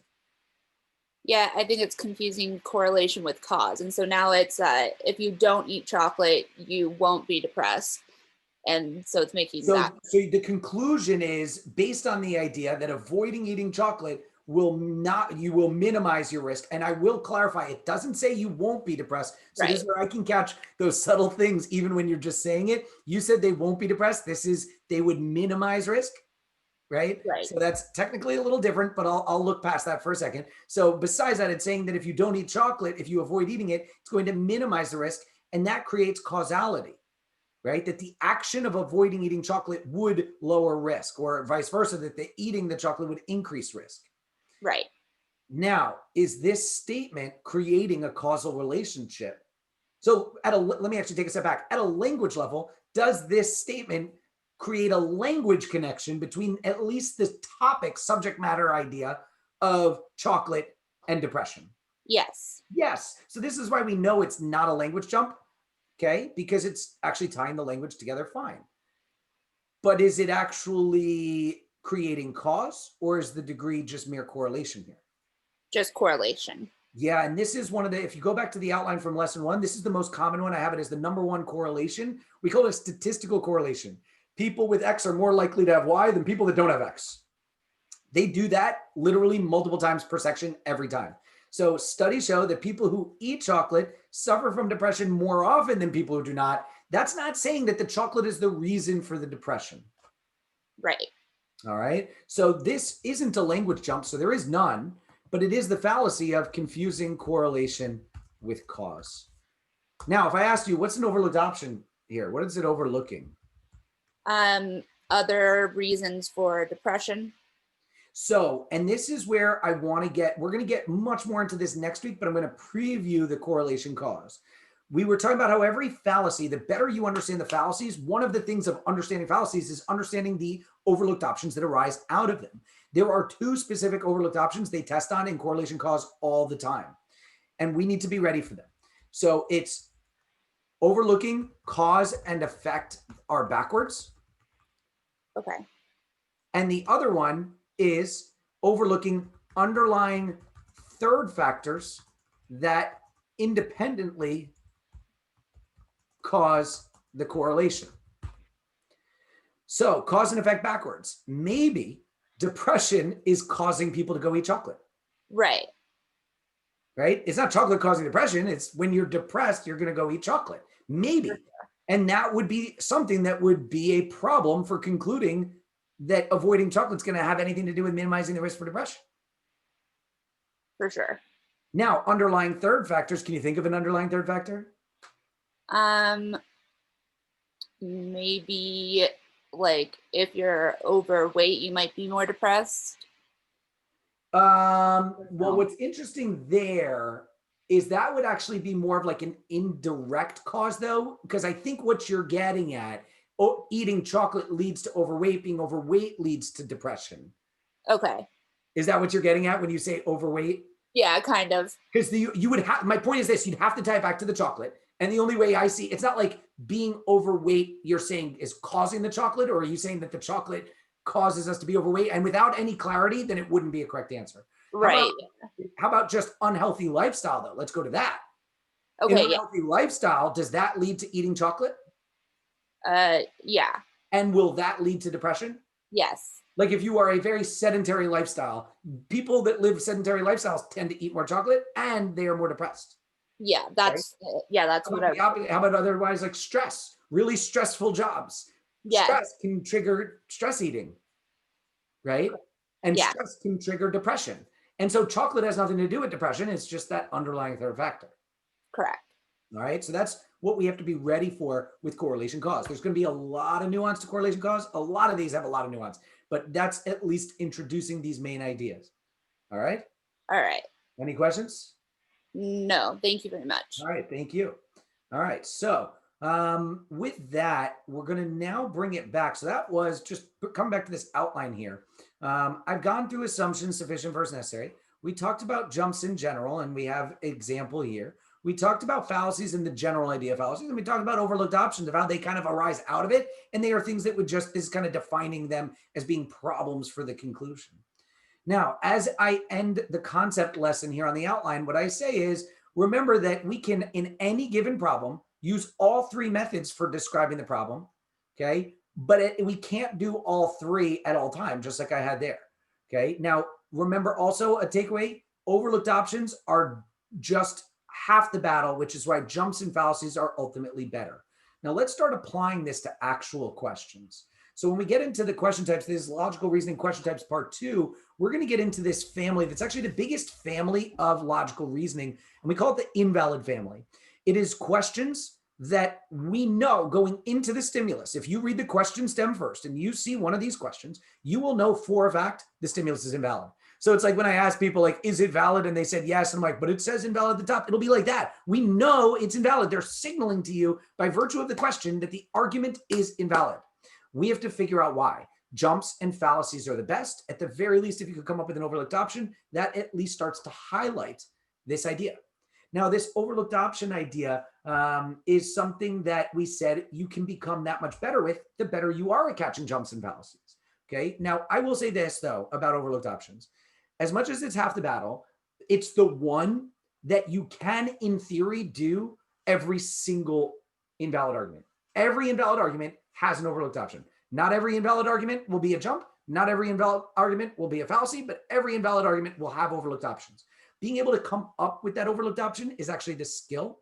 And there are places that train you and other courses that train you only to do that, because then it creates a consistent pattern. And a lot of students find success in just leaning on that. And other places call the overlooked options the fail to consider options or the loopholes. And there are places that just say, hey, come up with that loophole, come up with that loophole. And the idea is that if you can come up with a loophole, you are highlighting there is a problem, but the idea is that you're not actually best describing the problem overall.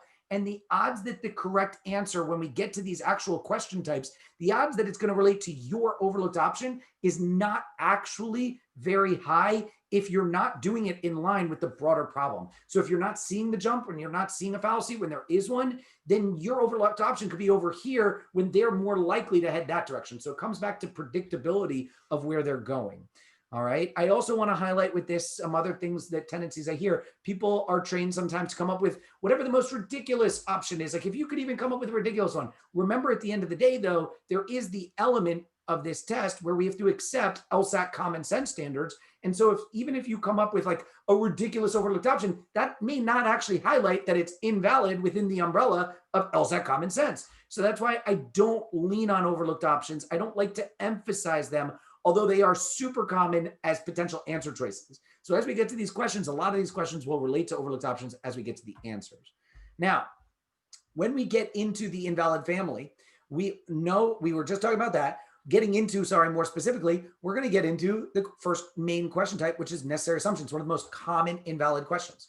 I didn't say it before, and I don't know if I actually set it up here, but invalid questions as a tendency make up about 65% of all questions. So almost 2 out of 3 questions on the LR section will be in this invalid family. So having this ability to call out the jump, overlooked option, or fallacy, that's going to be a huge deal in terms of developing a skill that'll be continuously valuable in question after question. Now, By the way, it also will help you eliminate invalid answers. So we're going to, in future lesson, get into like trap answer types. We've already started talking about trap answers a little bit. And those trap answers are going to relate right back to jumps and fallacies and those pillars and everything like that. All right. So the first question type, necessary assumption. Now, necessary assumptions are going to be questions that look for necessary assumptions. It's one of those, I know I'm using the answer in the definition, but we actually did define earlier what a necessary assumption is during the concept portion. So these questions are just looking for necessary assumptions.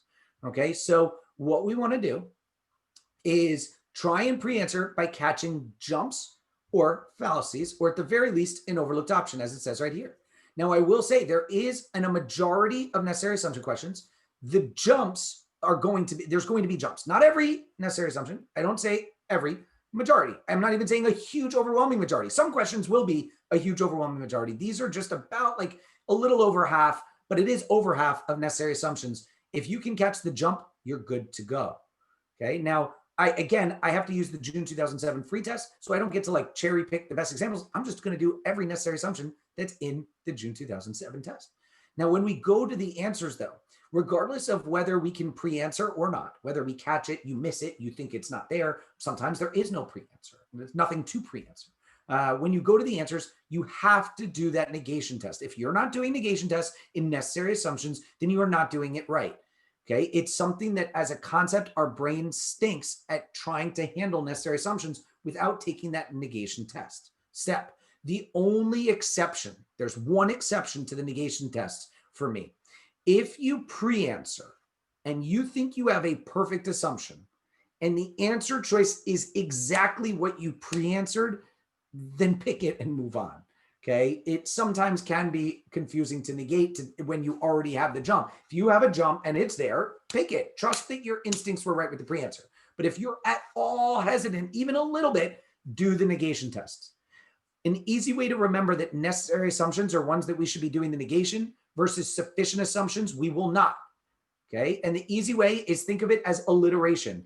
The letter N with necessary assumptions, we're going to negate. Think of the letter N. Necessary assumptions, we negate the answer, and that should negate the argument. So negating the necessary assumptions, negate the answer, should negate the argument. So the three N's.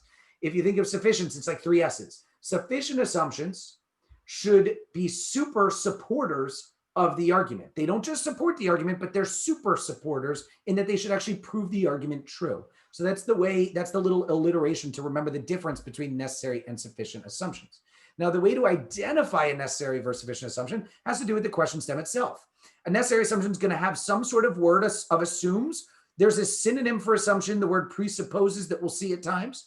So all of them will have assumption and then some sort of indication that it's necessary. So which of the following must be assumed? And the second one, which of the following is an assumption upon which the argument rests? So it's relying on it or it's depending on it. Okay, when in doubt, if in doubt, I say lean on necessary assumption because one, it's much more likely and it's easier to create subtle language to do necessary. So necessaries are more common. So if you're at all in doubt, just treat it like a necessary, even though there should be specific wording that gives it away. And there is an answer. If in doubt, just lean on necessary. As a tendency, it'll work out better than the other way. So with that, we're going to go into some necessary assumptions here and see how they go. So June 2007, section 3, all of them are in section 3. So I'm going here. So I'm going to go to the June 2007, section 3. And we said questions, what did we say? My memory is so bad. I'm just going to comment on myself on that. My memory is so bad. And it goes to highlight how this test is so not about memorization. If you feel that memorizing every word from my outline is going to like be the key to unlocking this test, you're not on the right track. It's about understanding, about seeing certain things in certain ways and thinking it for certain way in certain ways. I am terrible with memorization. I didn't do well in a lot of classes in school that required heavy memorization. The bar for me was a huge challenge. Even though I passed 2 bars, I was able to do that, but it was a huge challenge for me because it was so much memorization. And so I had to really, really study extra hard, even though I was already so skilled at this test. So it's something that LSAT, not really memorization. It's just a skill of understanding. So what we're going to do, we're going to start with number 9 here. And what I'm going to do is give everybody an opportunity to read it. This is a question where which of the following is an assumption upon which the naturalist argument depends. Actually, I'm sorry. Before we go to this question, there was one more thing from my own notes that I wanted to do. I have my own logical examples, not an LSAT question. It's just a logical example that I want to teach off of. I love teaching logic off of this example. Okay, so I want to do this example together. So I'm going to have everybody try this example now. Okay, try answering this. And if you get an answer and feel comfortable raising your hand, I'm lowering everybody's hand. If you get an answer and feel comfortable answering, raise your hand.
All right, so what I want to even do here, I'm trying to find the chat again. Where is the chat for here? I want to see what people answered because I don't want to just call on one person. I want to get a sense of what people are answering here.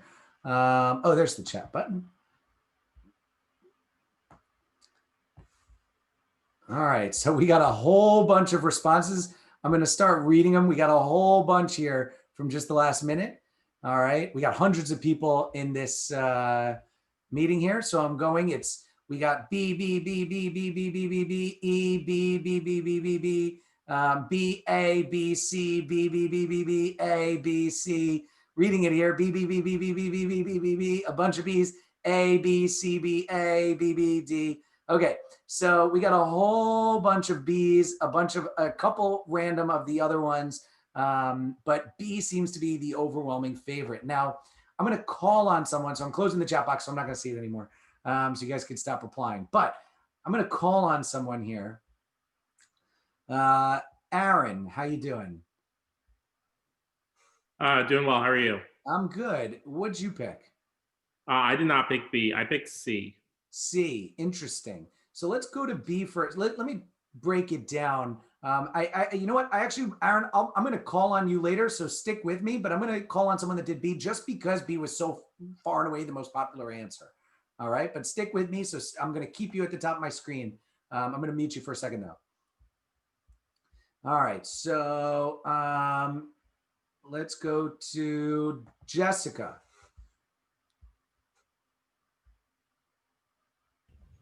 Jessica, you there? Yes. Hi, sorry.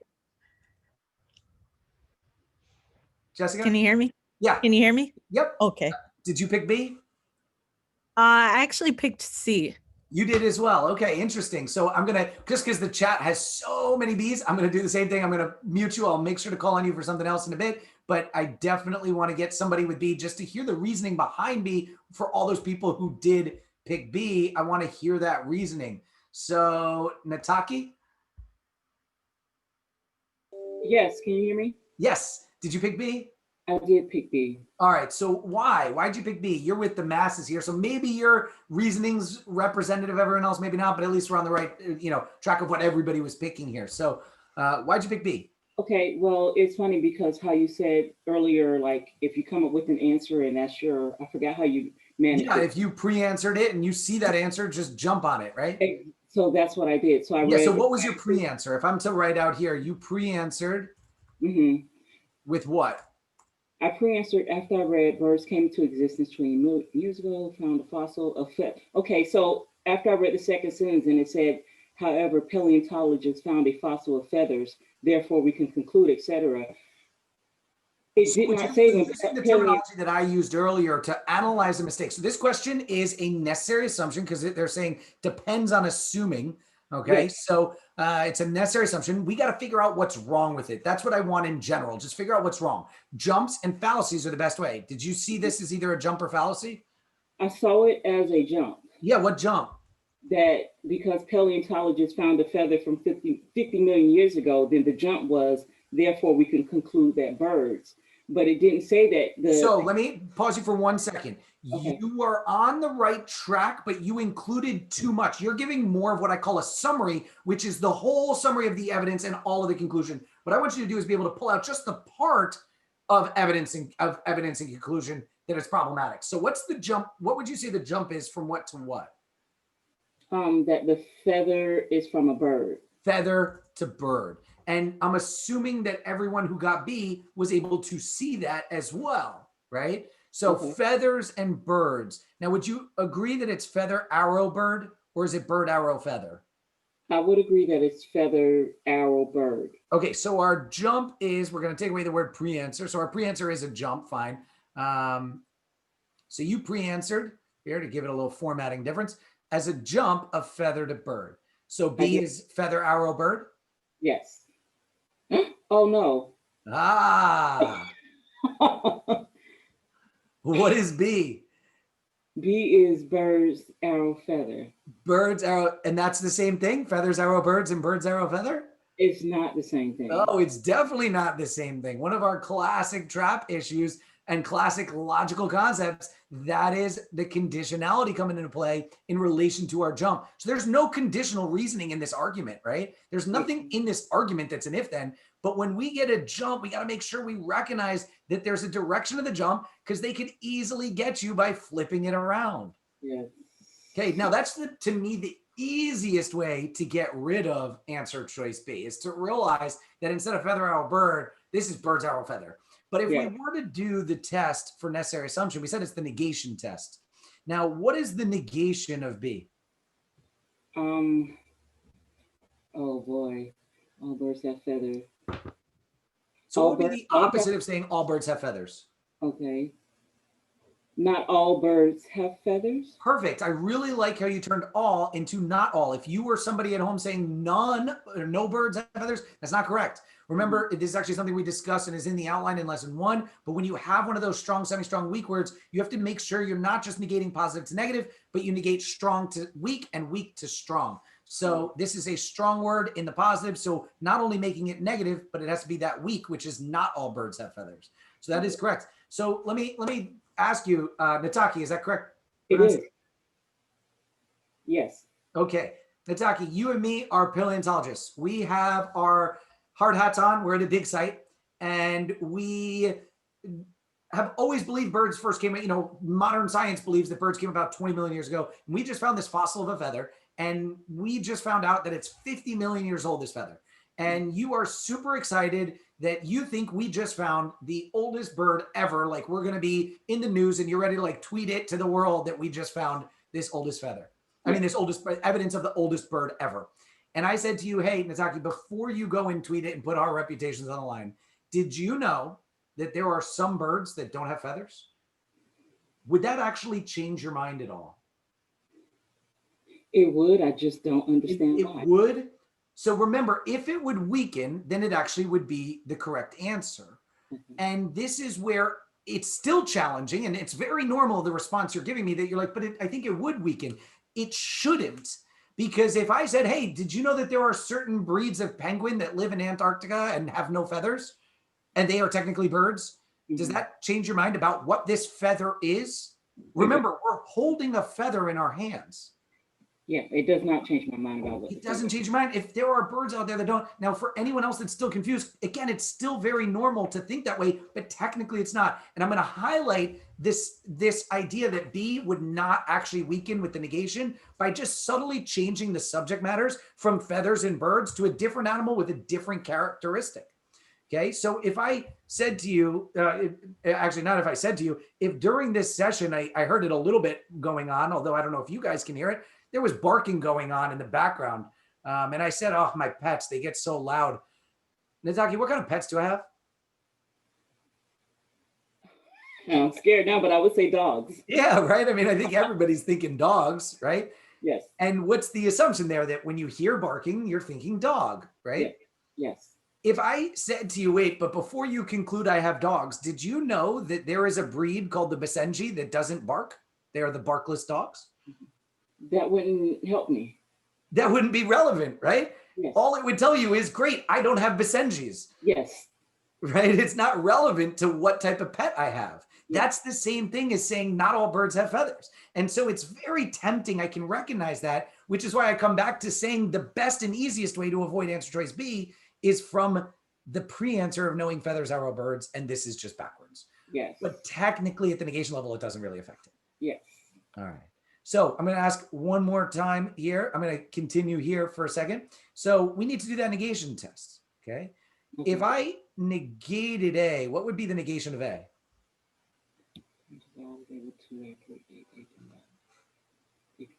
Scientists are not always able to accurately date the age of fossils. Scientists are not always. I apologize if it kind of blipped out on my side for a second, but the correct degree would be scientists are not always able to accurately date the age of fossils. Yes. Would that weaken this argument at all? So back to the situation with our hard hats, we are holding a feather and it's really old and we're trying to conclude that birds came about, that it's from a bird.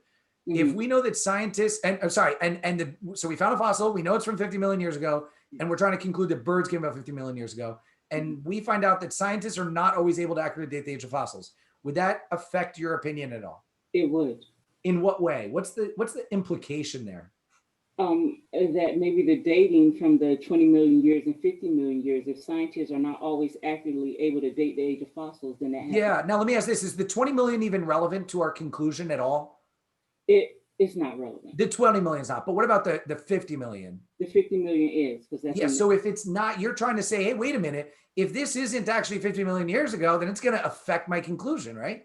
Yes. So would you agree that what this is trying to do is suggest that this evidence is not actually correct? Yes, absolutely. And that makes it wrong. Yes. That makes it an incorrect answer, actually, is what I'm trying to say. Oh, no. Okay, so weakening should be the correct answer. And when we negated this, it suggested a weaken of our argument, but it's not correct. One of our biggest traps that we have to remember about logic is that we as LSAT students have to accept their evidence as a fact. When I say paleontologists found a fossil of a feather from 50 million years ago, is there wiggle room in there to maybe say it's not actually 50 million? Or is that language, if we accept it, does it make it a fact that the feather's 50 million years old? Yes, if we accept it. If we accept what I have highlighted, is there room to say, but maybe they dated it wrong? If we accept that highlight.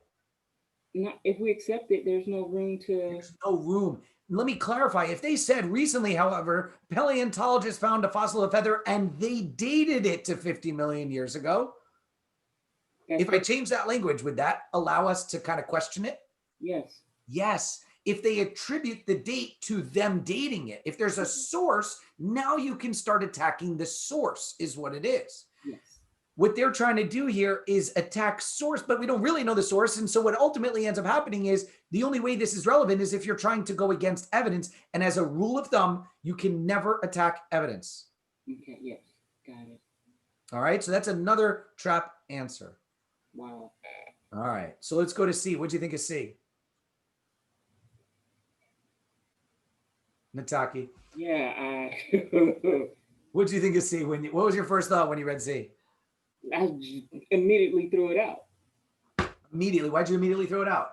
Because in my head, which we've proven wrong, I correlated the feather and the bird. So when I read over the rest, I just know that I knew that my pre-answer was. Okay, but even so now we know A and B are wrong. What do you think of C now? Now I honestly really don't know. Okay, so it's like, what the heck? I think a lot of people throw it out because they're like, T-Rex. What does T-Rex have to do with this argument. Do they mention T-Rex anywhere up here? They did not. It had nothing to do with it. So it's like, does it have anything to do with what we're talking about? It does not. Well, before we throw it out though, I said, just do the negation. So what's the negation of C? T-Rex. That T-Rex had feathers? Yeah, that's the problem. Did have feathers. If you have the word not there, just take the word not out. That's the easiest way to negate. Got it. So if T-Rex did have feathers, yes. Back to the scenario with our hard hats. We have a feather. It's way older than the oldest known bird. It's really old feather. Mm-hmm. And you want to blast that we just found evidence of the oldest bird. And I said to you, Nataki, before you tweet to the world that we found the oldest bird, did you know that T-Rex had feathers? Oh, that would change it. Why? What's the implication now? Because maybe that feather was from a T-Rex. Was from a T-Rex. Which is presumably not a bird. Exactly. So now this is an answer that a lot of people throw out. So funny, I called on two people. I realized they disappeared. I don't know where they went, but I was going to get into this and call on them. Oh, there's Aaron. I'll call on him in a bit little. That's awesome that they were on it. I'll tell you, when I've done this over years and years and years, this question, less than 10% of people pick answer choice C. Less than 10%. If you randomly guessed on this question, you were better than the average person. This is a challenging question, but when you do the negation test, did the light bulb go off, Nataki? Yeah, when I did the negation test with that answer. And that's what I try to highlight. When you do it right, the logic should be crisp. Okay. And this is a great example of that. Okay. Wow. All right. So Nataki, thank you very much for the time. Thank you. Thank you. All right. Now, if I did just quickly go through the others, then I'm going to call on Aaron in a second. But if I go through the others here, paleontologists are more reliable in their determination about the past than others. If you were to negate that, they'd be less reliable. Now, there is this idea that maybe they'd be equal, but for me, I like to just flip that degree to less to see if it even matters. Saying paleontologists are less reliable, would it be another example attacking that evidence similar to answer choice A? So that would make it not correct. E is about this first sentence of the 20 million, which, as I was saying with Nataki, there is no relevancy of the 20 million. Since the conclusion's only that it's at least 50 million, and we have evidence of a fossil from 50 million, what we thought before that or whatever has nothing to do with this argument, so it can't possibly affect the argument. Now, coming back to this, Aaron. You there? Hey, Aaron. Hello. Now, did you pre-answer with this same jump? Kind of. Or did you just rely on the negation test and that's what got it for you? I relied on the negation test. So what do you think? Would this pre-answer have helped get this answer choice? Yes, it would have. How so? This pre-answer, besides, we know that this answer allowed us to like eliminate B easily, but does feather arrow bird help you pick T-Rex did not have feathers? Yeah, because if you look at the contrapositive. You're ahead of me. Great. High level skill here. What's the contrapositive? So for those I was getting at, a lot of people, they're like, no, that jump doesn't really help us. What's the contrapositive, Aaron? Not bird implies not feather. Not bird, arrow, not feather. Now, is a T-Rex a bird? It is not. It is not a bird. So if it's not a bird, then it did not have feathers. And it actually is almost identical to that contrapositive of your pre-answer. So it's not just good enough to get the jump in as a pre-answer. And if you did, great, but you got to also be ready for that contrapositive and be ready to avoid that inverse or converse jump. All right. Now, Aaron, you were following the example with the pets? Yes. So I have barking going on in my house. You're thinking what animal? Dog. Dog. So did you conclude that too? Is that yeah. Those two? All right. So in concluding that, are you relying on the assumption that African gray parrots do not have the ability to mimic the sound of dog barking? Yes, I am. Yeah. And it's like African gray parrots do not have the ability to mimic the sound of dog barking. You're like, what does that have to do with this? Well, if African gray parrots did have the ability, the negation, to mimic the sound of dog barking, would that change your mind? Yeah, it would. Yeah. Maybe that's my pets. It's not. I have dogs, but yeah, it would change your mind. Now, when I say, thank you, Aaron, when I say that here, the negation, what I want to point out back to the T-Rex, one other thing. We talked earlier about how a lot of places teach negation tests as if you negate it, it should destroy the argument. If T-Rex did have feathers, I don't think we could say this is a false conclusion, because we don't know that this feather, this statement is not saying that the feather is a T-Rex. They're not saying this fossil we found is a T-Rex. It could still be from a bird. Forgetting even the fact that even if this feather's not from a bird, birds could still have come about that long ago, and we just don't have evidence of it. So the point here is when you negate C, it weakens the argument, but it's not like totally destroying it to the point that it makes it false. It's destroying it in the logical sense that it's proving we have an invalid argument. It's highlighting the invalidity. It's poking a hole in the argument, which is why I like to actually just think of negation test as weakening. As long as it weakens, you should be good to go. Weakening does have to be something that accepts our evidence. Remember, it can't go against the evidence. We had two traps in this question about that. So it has to accept the evidence, but leads you to a different conclusion. So now bringing it back, what I want to do, and I'm seeing the time and I want to be able to get into reading. So this time I'm going to try and pace myself a little bit better. What we're going to do is do some examples, and I'm going to lead the way in this. So I thank everybody for the participation, but I am going to just try and lead the way so that we can get through what I see. I want to count it up so I have it in my head. We got 3 and 5 examples is 8, and another one that's 9 LR examples. And then I got to talk about reading. We're not going to be doing reading examples today. It's going to be something that I'm going to be adding as free homework explanations. I realize it's just better to do it that way, but we are going to be, that's the game plan for this final stretch here. So what I'm going to do is lead the way on these questions now. So first one here, I'm going to give everybody a chance to read it though. So I am going to get this here. What I'm going to do actually, instead of calling on hands, what I'm going to do is I'm going to bring up the chat box. So when you guys get an answer, just throw some answers in the chat. And as I see some answers, I'll call it out, and that'll help me explain each of these questions. So this question, which of the following is an assumption on which the naturalist argument depends, is going to be a necessary assumption because we have the word assumption and depends. So they're looking for an assumption that the argument depends on. So necessary assumption. So we're going to look here, try and find a mistake, jump, or fallacy if possible, overlooked option at the very least. But and then when we go to our answers, think about the negation test. If negating the answer would weaken the argument, that will make it correct. So I want you guys to try it now. When you get an answer, put it in the chat box.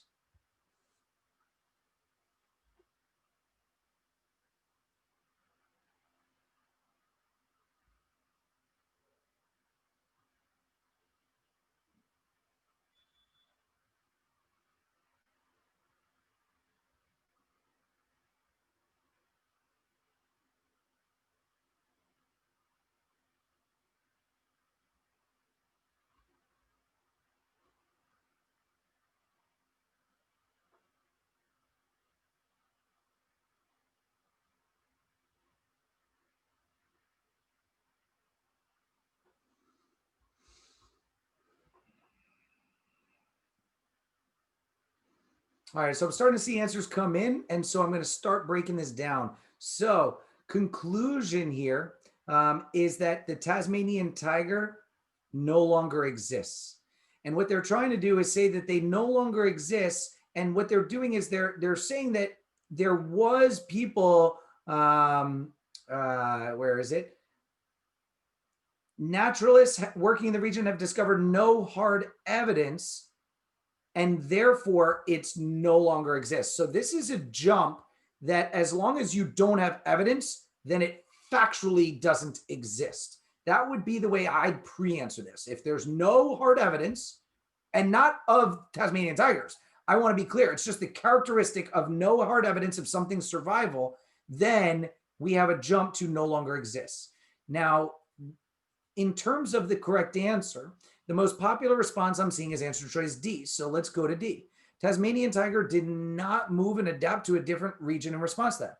If we negate this, if they did move and adapt to a different region in response to the loss of habitat, if the Tasmanian tiger did move and adapt to a different region in response to the loss of habitat, then we can't say it no longer exists. They moved.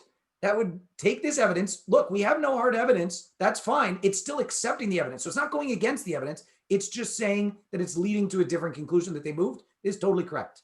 Okay. I was looking in the chat box. I see a couple B's, so I'm going to not go through every explanation. Like I said, in this course, I'm just trying to preview the ideas. I don't have time to go through every single wrong answer. The negation of B.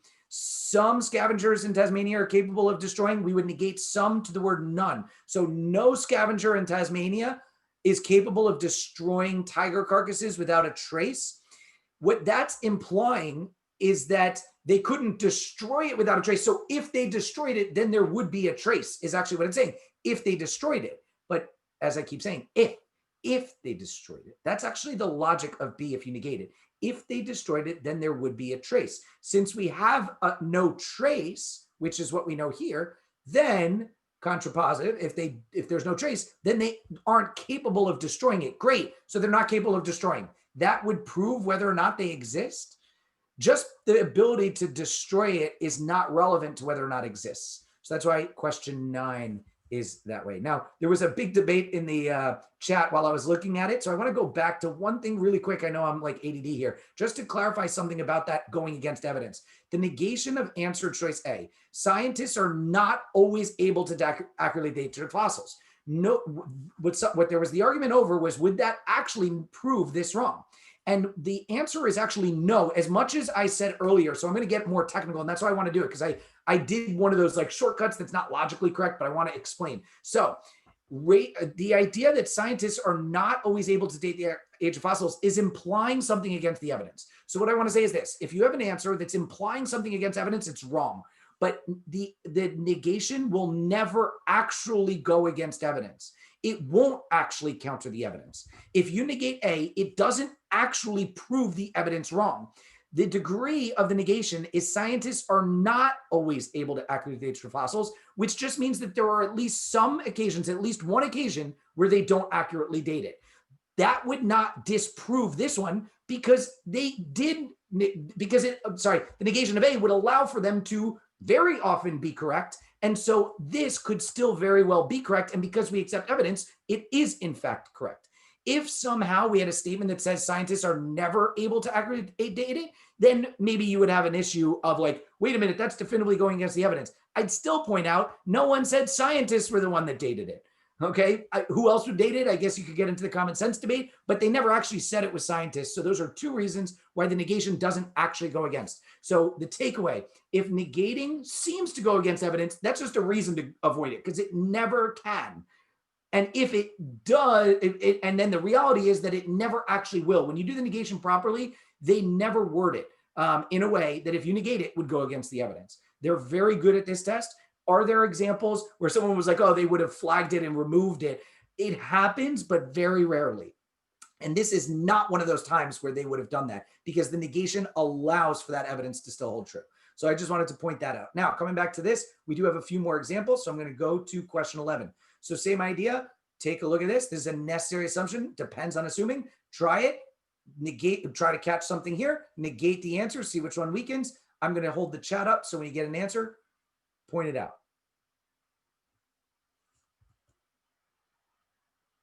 Oh, sorry.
All right, so we're starting to get a bunch of responses. They all seem to be on E. Now, what's interesting as this happens is the earliest answers are going to be more likely to be correct, because one big thing on this test, as you do get into timing, realize that the best way to be better with timing is to just be better. When you see an issue, when you get it, it's going to click and you're going to jump to the answer. And so it's more likely to be right. The longer you're taking on it, the less likely you're going to be right.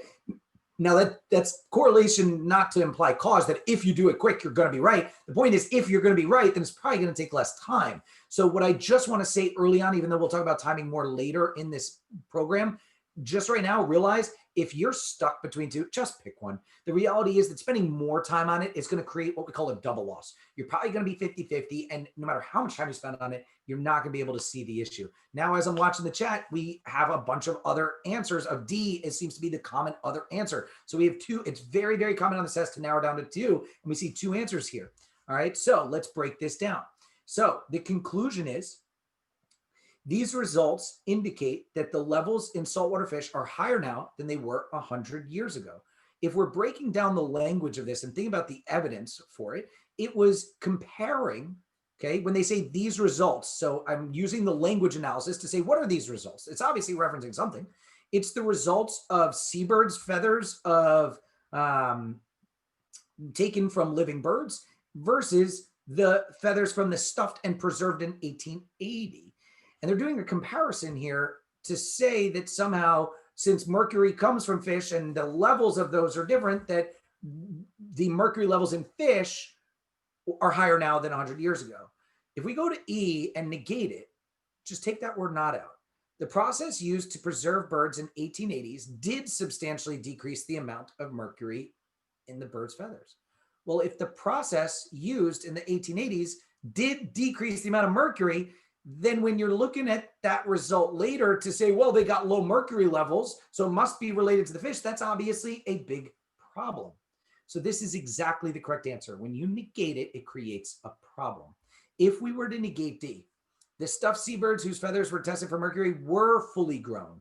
If they were fully grown, if anything, I would think that would almost strengthen the argument to suggest that they are like properly representative. It's almost like the opposite. If somehow the stuffed ones were not fully grown, now you might have a representation issue that we're using stuffed animals that weren't actually full grown, so they're too small, and so that's why they had lower levels. So this is actually a good example of the trap of going the wrong direction.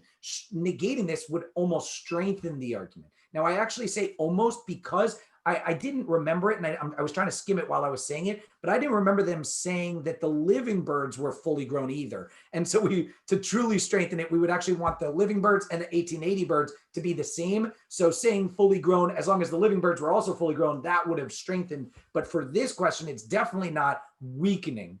If anything, it would strengthen. All right, so E is going to be the correct answer there. Last one of necessary assumptions is going to be question 17. So 17, same idea. Read it over.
All right, so we're starting to get some answers coming in here, so I'm going to start breaking it down.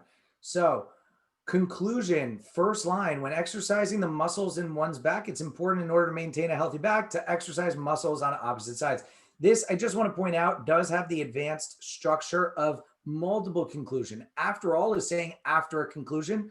This pink line says balanced muscle development is needed to maintain a healthy back since. So since is actually saying this last portion, this orange portion is evidence supporting the pink. So structurally, we have a more advanced structure where orange is proving pink, Pink is proving yellow. Yellow is our main conclusion. Now, if we start breaking yellow down into different language, and this is a great example of where that extended subject matter starts coming into play. When exercising the muscles in one back, there's a lot of words here. It is important in order to maintain a healthy back to exercise the muscles on opposite sides of the spine equally. So if we separated that into parts, okay, now you could break, we've talked about conditionality. This is a conditional if then. When you get conditionality, you could start breaking it into like 5-6 parts sometimes, depending on what it is. What I said is at the general level, just start by breaking it into 2. Don't even worry about the conditional relationship of if this, then that. It is a distractor to deal with conditionality right away. I want you to worry about language first, especially in assumption questions, both necessary and sufficient. The language when exercising the muscle in one's back, it's important in order to maintain a healthy back. So those are the things, okay? That if anything, there's kind of like 2 different sufficient conditions. So you could break it into 3 parts. When exercising muscles in one back, it's important in order to maintain a healthy back. And then this last part, to exercise muscles on opposite sides of the spine equally. I'm going to get rid of everything else that we had there. And I'm going to say to exercise muscles on the opposite sides of the spine equally. Question is, let's break it one part down. Do we have evidence, just remember the yes or no question, about exercising muscles on one back? And yeah, I mean, they are talking about throughout this, exercising muscles on the back. So the answer is yes. Do we have evidence about what's important in order to maintain healthy back? And the answer is yes. We have right here what is needed to maintain a healthy back. Do we have evidence about exercising the muscles on opposite sides of the spine equally?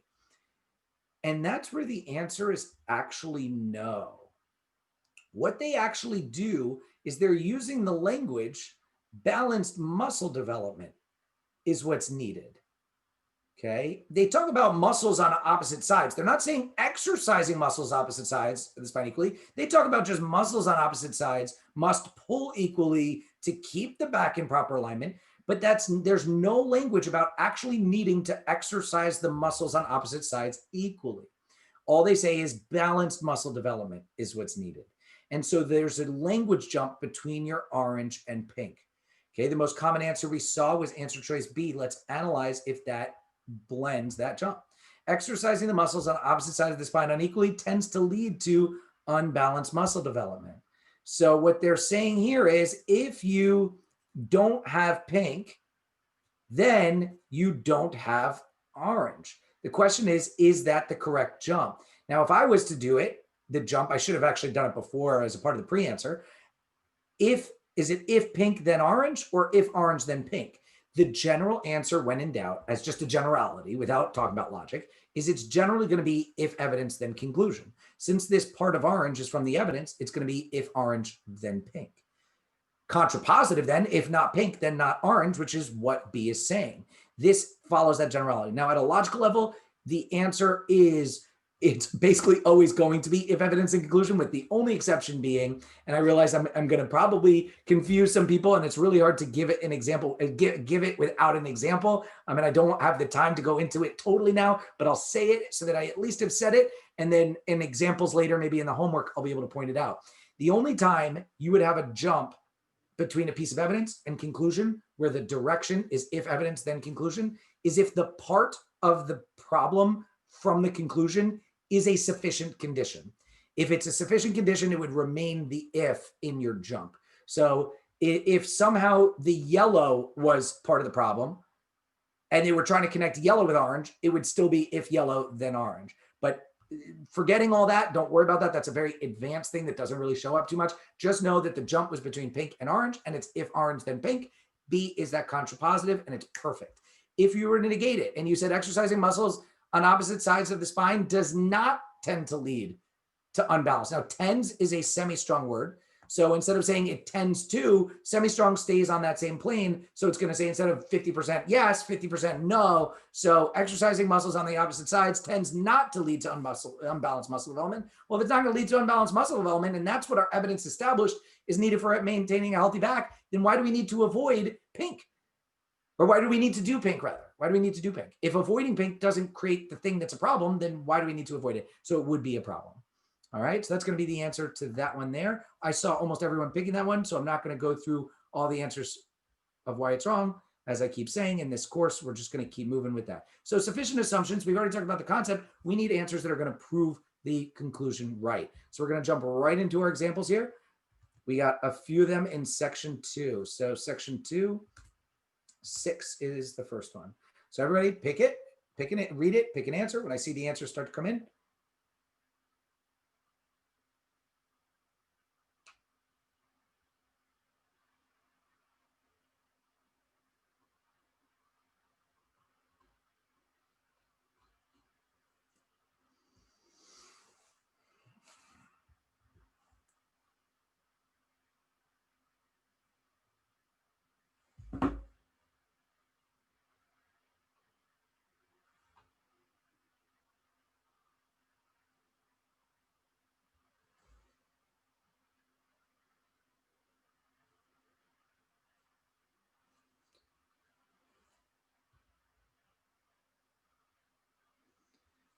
and this class seems to be, at least the live students, doing very well. But I'm not going to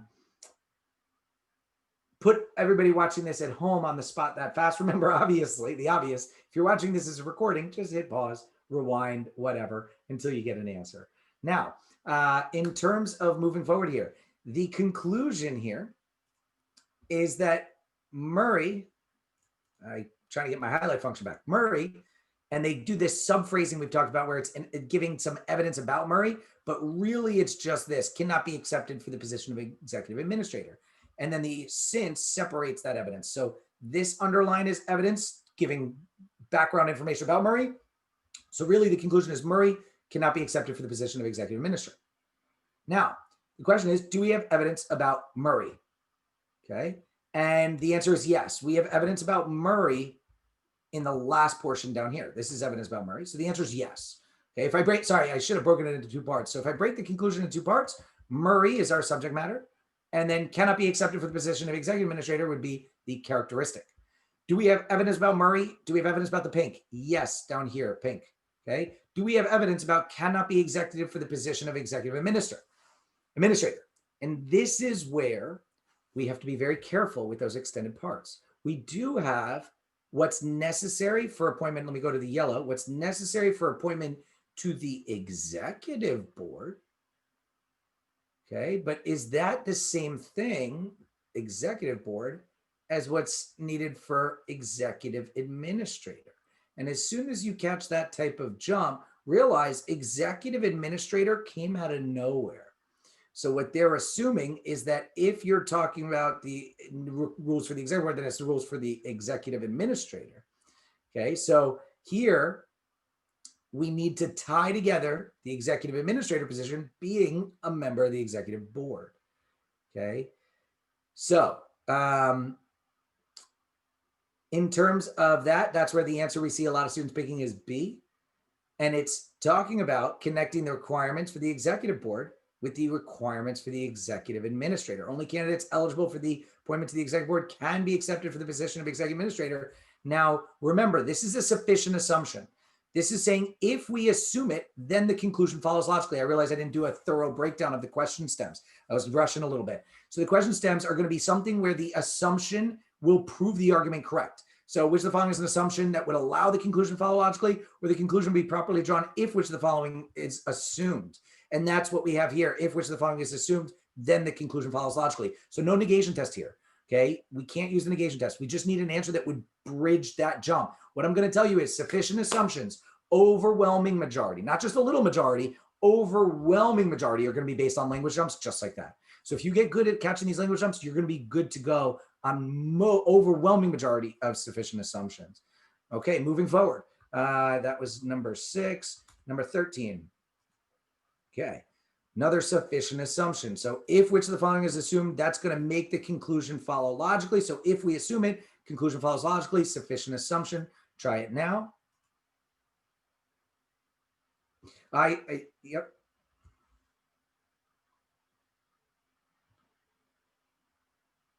I realized, let me actually, just because there was a lot of people I saw, I should have looked at the answers. I saw a lot of people picking D in that last one. So let's just go back to that one for a second. I can't do every explanation. This is where those homework explanations I definitely do. If you're looking at those paid explanations, I do it just because the amount of time it takes in these free lessons. I only have so much time. So I really try to move forward. This says if Murray did not have a felony, then he would be accepted. This is converse logic. This would only, first off, just think of it this way. The if then, what is the then? Then he would be accepted. We need something that's going to prove that he can't be accepted. Okay. There's nothing about D that would allow us to establish that he would be accepted, that he would not be accepted. If you do the contrapositive D, if he's not accepted, what I want to point out is this about D. This is actually a classic issue that can help you eliminate an answer like D. Contrapositive would be if he's not accepted to the position of executive administrator. What happens when you negate that is it actually becomes the conclusion. The if becomes the conclusion. We are concluding he cannot be accepted. So if he cannot be accepted, then he did have felony convictions. It doesn't matter what the then is. If you ever, in any single question, it literally doesn't matter. If you have an answer choice that is a conditional answer choice, so an if-then answer choice, and the if is lining up with the conclusion itself, not the opposite of the conclusion, but actually the same as the conclusion itself, it's wrong. It's wrong. We need any answer to create the result of our conclusion. You can't have any answer that says, if our conclusion, then something, alter the effect of reaching that conclusion. We are trying to have answers that affect reaching that conclusion. So if you say, if the conclusion, then something else, it's already irrelevant to the logic of creating that conclusion. So I apologize for that that going back there. We were in this example here. So that's number 13. So I'm going to pull up the chat there.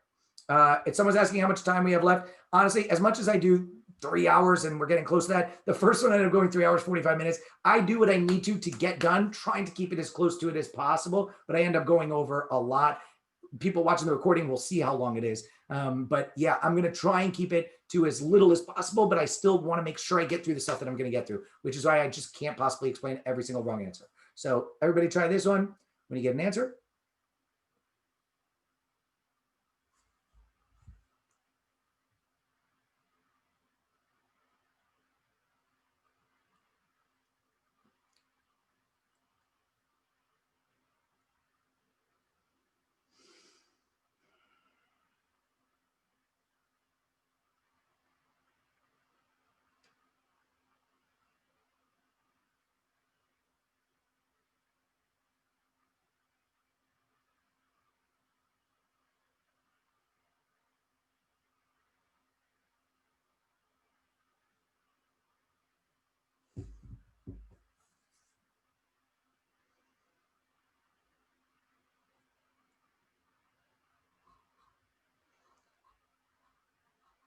All right, so what we're going to do is go through this quickly here. So the conclusion is it follows that M contains twice as many cans. Now, I'm going to tell you, this is not one of our cookie cutter issues. This is not a classic jump. This is a very specific, more unique type of question of reasoning pattern. And that's just going to happen on the test. I always say out about 25 questions on this test, about 21 or so will fit a very cookie cutter mold. Cookie cutter doesn't mean easy. Cookie cutter just means it's fitting a mold of something they've done before and will do again. This is just a little bit different. So the idea is that if 50% of this one group is recycled from another, so if you take a population and we use 50% of that population to create a second population, so you have this big group, we'll call it big group and small group. You take big group, you take half the big group to create small group, right? And we all the small group is all coming from the big group, then we know that the big group is twice as big as the small group. And the math part of it is correct. The logical part of the problem is we don't know that just taking half and in the creation of the small group that you're using it in the 100% way. What would make that true if you go through these answers is if all of the aluminum cans is recovered when it's recycled. So if in creating the smaller group, that 50% of material that you're using from the bigger group is created is in that second group, then you're creating that mathematical halving of what's going on there. So I'm going to move forward because this one's not really the most cookie cutter pattern. And I want to make sure we can discuss the ones that are more cookie cutter. So number 15, and I definitely see the time and I definitely want to talk about reading comprehension because people are talking about it. So I want to get through this as quickly as possible here. Right? Number 15 was the next one. Yeah, sorry. Okay. So everybody trying this now.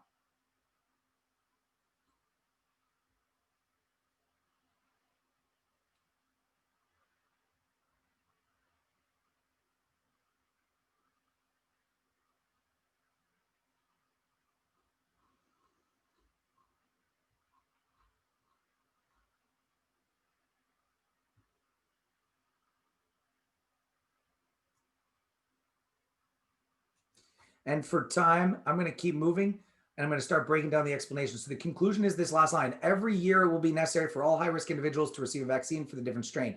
Now, if we break this into parts, okay, every year is the scope. It will be necessary for high-risk individuals to receive a vaccine for different strains. Now, each year is right here. So we have that. But what they're saying is going to happen each year is actually that we will need vaccination to protect only against the strain deemed most likely. So if we have evidence that's saying we need to protect only against the strain of influenza virus deemed most likely, and that means that every year it's necessary for all high-risk individuals to receive a different one. We only need a different one if it's different every year. Okay, and that's where we are going to get the answer of D. Okay, and it supports that jump. I'm doing it in the fast way of pre-answering and then seeing the answer. I apologize for the speed at which I'm going. You can watch the recording, go over it later, and I'll explain all of it later. So question 23, section 2, question 23, doing this one here.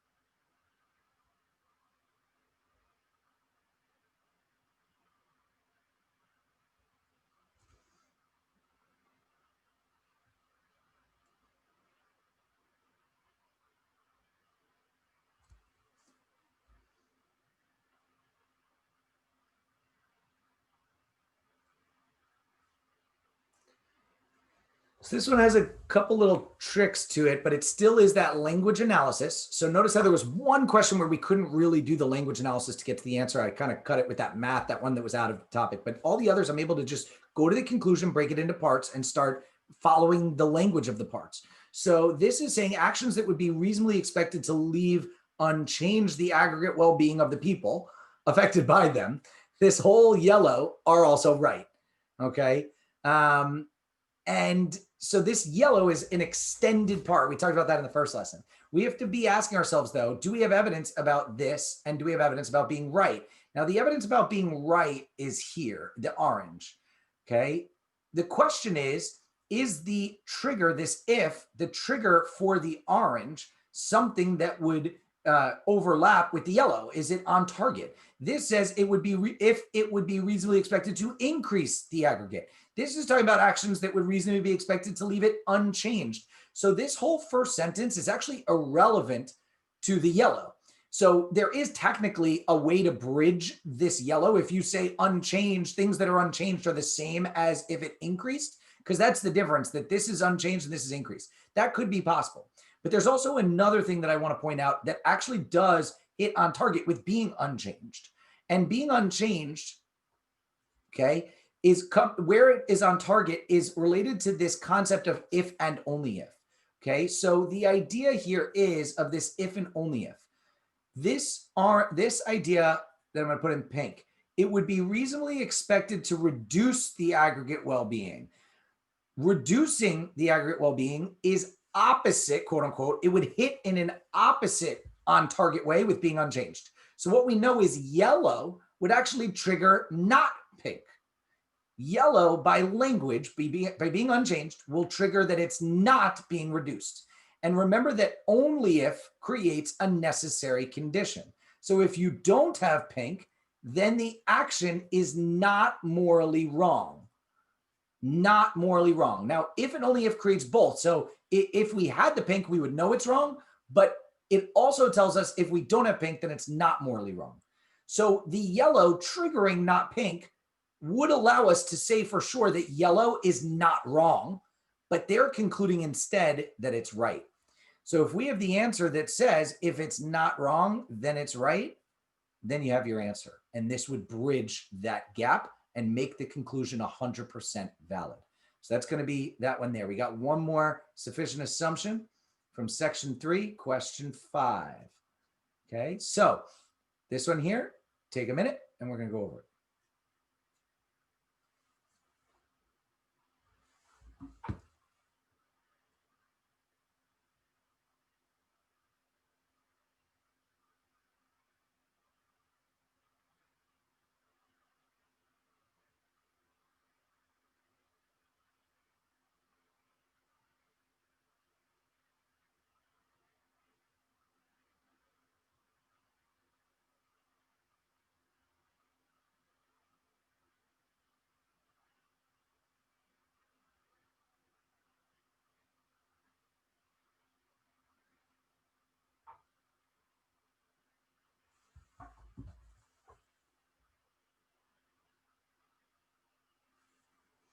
All right, so breaking this one down. So the conclusion, the early entomologist was wrong. This is a specific type of conclusion that we see all the time. I call it a negative reference conclusion. They're referring to someone else, an early entomologist, and just saying that it's wrong, it's false, something like that. So we have to be able to figure out what they're actually saying.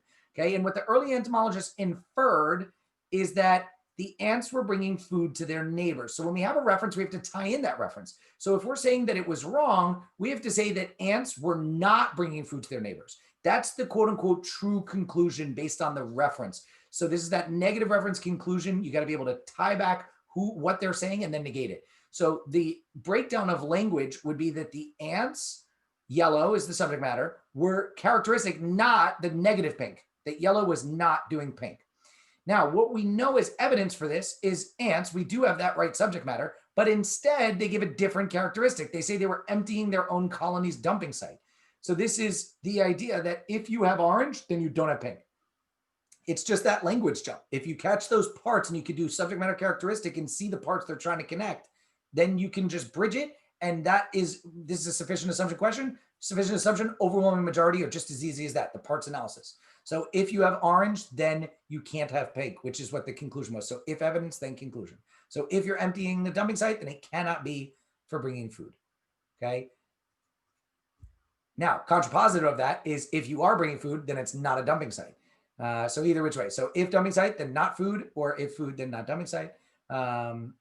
So here we have that issue there. Ants said do not contain particles that could be used as food. So if you have food, then it can't be a dumping site. That's what it's saying.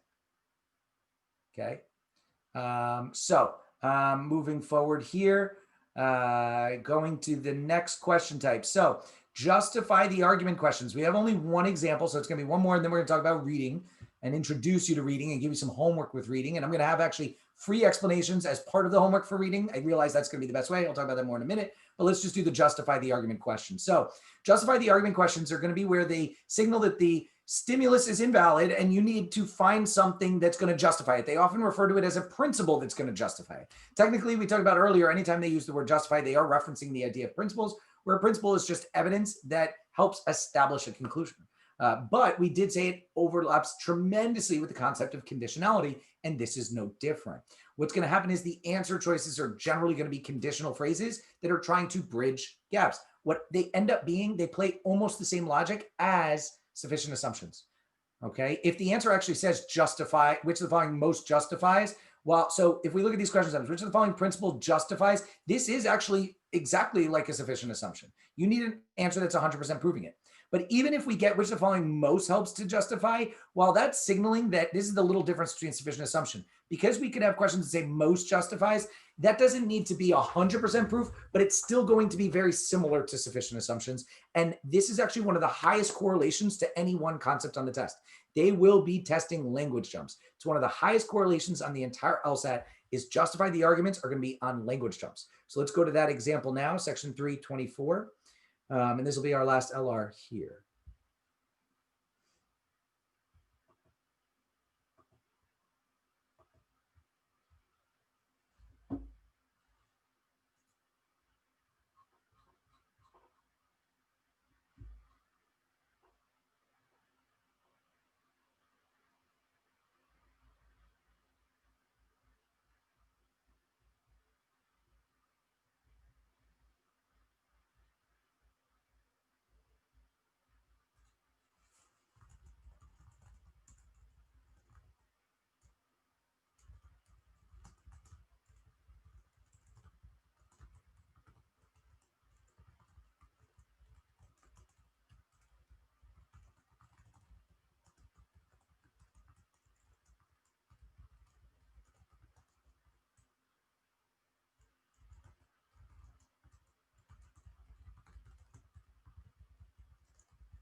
All right, I was trying to respond to some of the Q&As and stuff while I was doing this. One of the questions was, how do we access recorded materials, homeworks, outlines, etc.? LSATwizard.com is the easiest place to find it. Go to video courses, all the free content. There's a tab that says free content under the video courses. You also can sign up. The homework, the paid homework is for one of those paid subscriptions where you can sign up and access it all behind that paywall. I recognize I've been trying to do as much as I can for free, but there's a limit to that. So do visit LSATwizard.com. Go to video courses. You can find it all there. You also can find pretty much all my free stuff I try to put on my YouTube channel as well. So if you go to YouTube and look for LSAT Wizard, you'll find me there as well. You can also find me. I've been linking things on my Facebook page, and I'm also on Reddit all the time. So you can find me there as well, on those locations as well. If you don't mind giving us a shout there as well. I realize I'm so new to social media. People are like, oh, you got to tell them to like it and send reviews or whatever. It's like, if you do, great. I'm really not doing it for that, but if you do, it would be appreciated. So thank you guys for that. Now, getting into this question here. This one's a little bit trickier. This is not the most cookie cutter language jump, but it is still a language jump. So the conclusion is that romantics who claim that people are not born evil, but may be made evil by the imperfect institutions they form. This is actually in a really extended subject matter. Those types of romantics who claim this whole long thing, they cannot be right. Now, cannot be right creates this negative reference we just dealt with the ants. So what we actually want to do, since we're talking about a person and what they're saying and they can't be right, we want to figure out what is it that they're saying and negate it. So let's actually redo it. So what they're claiming is that people are not born evil, but made evil by imperfect institutions that they form. So if we break that down into parts, okay, people are not born evil, but it is half of it. So people not born. So people is really the subject matter. And we have two characteristics. They're not born evil is one, and are made evil by imperfect institutions is the other. Okay, so if I kind of left it as three parts there, because this has that two-part analysis of two different characteristics. Not born evil. Instead, they're made evil by imperfect institutions that they form. Now, when we say they cannot be right, the author is actually flipping the script. The author is saying people are not made evil, not orange. So I'm going to really focus on the orange because that's really the main part of what they're trying to say, that people are made evil by the imperfect institutions they form. So the author is trying to say people cannot be made evil by the imperfect institutions they form. And they say because they misunderstand the causal relationship between people and their institutions, not really hitting anything about, it's talking about people, not really though, about, they're just kind of referencing in a generic way this misunderstanding. It's the last line that gets into specifics of what it is. What they say is institutions are merely collections of people. So somehow if institutions, which is something about the orange, only a part of the orange, are merely just people, they're saying institutions and people are the same, that means that people cannot be made evil by those institutions. So we need an answer that's going to bridge that if people and if institutions are just what they said, a collection of people. So they define this one part here of institutions as a collection of pink. So if the underline is a collection of pink, then underline cannot make people evil. And we need an answer that's going to bridge that.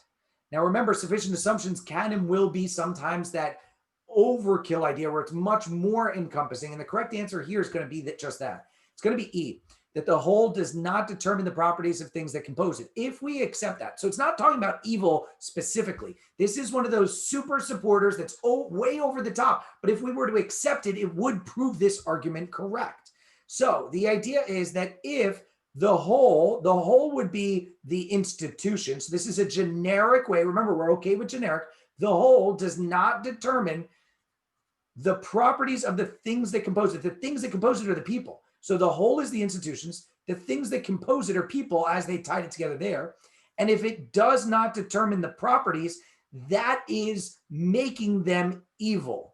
So it can't make them evil. It can't determine a property. Evil is a type of property. So the fact that E is a generic, more over-encompassing idea is not a problem for this sufficient assumption. E would definitely not be necessary if it was a necessary assumption question, but as a role of a sufficient assumption, which we said this justifying the argument question would play that role, it is going to be acceptable here. So E is going to be the correct answer. So with that, we're going to address here. Sorry, I was clicking out of that. We're going to go over to reading comp. So Introducing reading comprehension. Lesson 1 is really a boot camp. I'm going to get through it pretty quickly in this lesson, but it's about the homework and you really drilling. Okay. So I'm going to say that up front, but I'm going to go through the basics. So first, boot camp. What the heck is the reading comprehension? For those that are brand new to LSAT, reading comprehension is going to be a section where you're going to get 4 different parts. Notice how there's like a divide here. We got 8 questions for this long passage. So as we're flipping through, there's going to be 8 questions on this one passage. And then we get a few questions on the next passage, then it changes passages and we have a third one and then a fourth one. 3 of them are going to be one long passage where we saw one of them, and it's always one of them, is going to be passage A, passage B style. We call that comparative reading. Now, in terms of answering this, okay, one more thing that's just background information. It really doesn't actually change much in terms of the approach, but just useful, I guess, information about it. A few main points.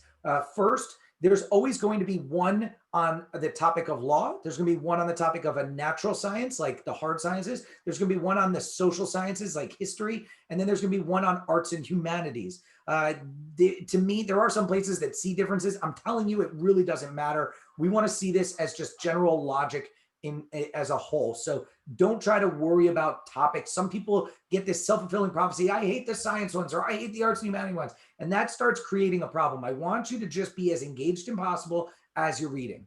Now, the reality is, though, there is going to be a discrepancy, not only in the number of questions. Notice this one has 8 when this last one has only 5.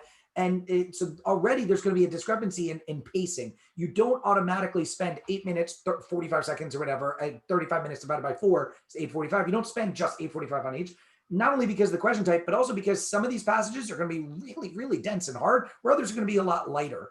It's very, very normal in your studying to have a hit or miss aspect where you're going to be like getting every single question, maybe one wrong in 3 passages, and then have one passage where you just totally bombed and missed a bunch of questions. That's normal because there's going to be easier and harder passages. So with this, I will say, I've never really found a really dense and hard passage that is also coupled with really hard questions. There are some easier passages with some really hard questions, and there's some really dense passages, but they tend to have more direct questions. So if you are having to take more time, even within a passage, I try to say this: if you feel it's dense, take the time you need to read. All right, so that's going to be my general overview. That's just like the basics of reading. Now, getting into the LSAT Wizard approach, my honest theory is that when you learn logic and understand logical inferences and this idea of common sense, that this is going to be the #1 overarching skill you need to have on reading comprehension. However, to that extent, there's not going to be, by test day, on test day, there's not going to be a system of tricks and tips like I can do for games that will make you good on this section, okay? There's no highlight this, look for that, look for that. The second you start actually telling yourself to look for this or look for that, you're actually distracting from your general ability to just read and understand. And so for me, I try to tell students by test day, you should be going in just reading it and then answering questions. That's it. No highlighting, no notes, no tricks on test day. That does not mean that there's things that we can't work on along the way. And this is where I have a series of drills. Specifically, we're going to have like 2, depending on how you want to break it down, 3 or 4 different drills that I want you guys to practice. And by practicing these drills will bring out certain skills that you can then put together on test day to develop that more fluid approach. Okay, think of it like a sport in training camp and boot camp. There's going to be some real fundamentals that you never actually do that on the day of a game. It's just working on some fundamental drills. No musician does scales in the middle of a song. It's just a fundamental that helps develop the skills necessary for success. So the first main drill that we're going to go through is what we call the 7-step drill. Doing this drill is our boot camp. This is really our boot camp. This is like your wind sprints. This is like the hell week, if you want to call it that, of trying to just break passages down as much as possible over and over and over to develop the broadest level of understanding. So this drill is something that a lot of students find annoying and tedious, but I can't emphasize enough, the students that really commit to this and follow the process of doing this throughout your study will develop that improvement. I personally went from getting literally double-digit questions wrong all the time. In fact, even when I finished my LSAT course, I was still getting double-digit wrong in reading. Okay. I was getting like, there were like 167 practice tests where I got like 13 wrong in reading. It takes time and practice and diligence in just starting. When I stopped like caring about looking for this, looking for that, and I just started reading and thorough review, and passages gave me trouble, I read them again. That's where the 7-step drills mentality comes from. So what I'm going to do quickly is we're going to walk you through what the 7-step drill is without actually applying it to a section. What I'm going to do is I'm going to post free explanation videos to the June 2007 reading in reference of the 7-step drill, really just explaining it, because the 7-step drill is something you're doing on your own separate from the explanations, but I will post explanations to those and talk about it in reference of the 7-step drill.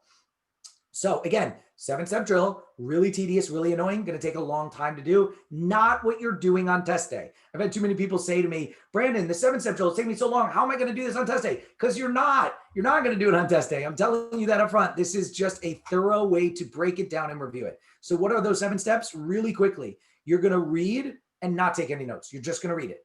You're going to then take notes. I'm going to break down in a bit what we're going to look for. And that's where I have more thoroughness on the outline. Then you're going to answer the questions. So I skipped number 3. You're going to answer the questions. Then you're going to pause and break and come back, and you're going to reread the passage. You're going to review the questions. So the point is you're actually going through it almost like 2, if not even 3 times, because you're going to read it. Then you're going to go back and take notes. Then you're going to answer questions. Then you're going to reread. So you're not grading it after. And this whole thing should be done on times. Okay. Then we go back and review questions, and you change answers if need be. Step 6 is the first time you're even grading it, and now you're reviewing what the correct answer is to each of them. Now, step 7 to me is actually the most important of it all. You're going to reread and redo your notes. So let me go through it a little more thoroughly right now so that you guys understand. So step 1, reading. This is actually something you're going to do this, what we're about to start about, on every drill. You should be doing this on LR. It's the idea of what we call active reading. We've all been there where we're reading and we get to the end of a sentence or end of a paragraph and we're like, I know my eyes were on every single word, but I didn't actually process what it was that I read. That is non-active reading. We need to be doing active reading. Now, it's going to be impossible for you to avoid the active reading altogether, non-active reading altogether. Okay. So the idea is that you don't want to be down on yourself or stress if you finish a sentence and you realize I didn't read it. In fact, that's good. I want you to acknowledge it and own it. What I want you to do is go back to the earliest spot you remember actually reading and actually go read it again. Sometimes I found myself just from my ADD kicking in, having to read it 2, 3, 4 times before I just let it process. And it's not that it's even dense. Sometimes I'm just like distracted. I just got distracted because the chat menu popped up accidentally. So it's like, it's really something that you need to make sure you're processing every single word, whatever amount of time it takes. You need to make sure you've actively read.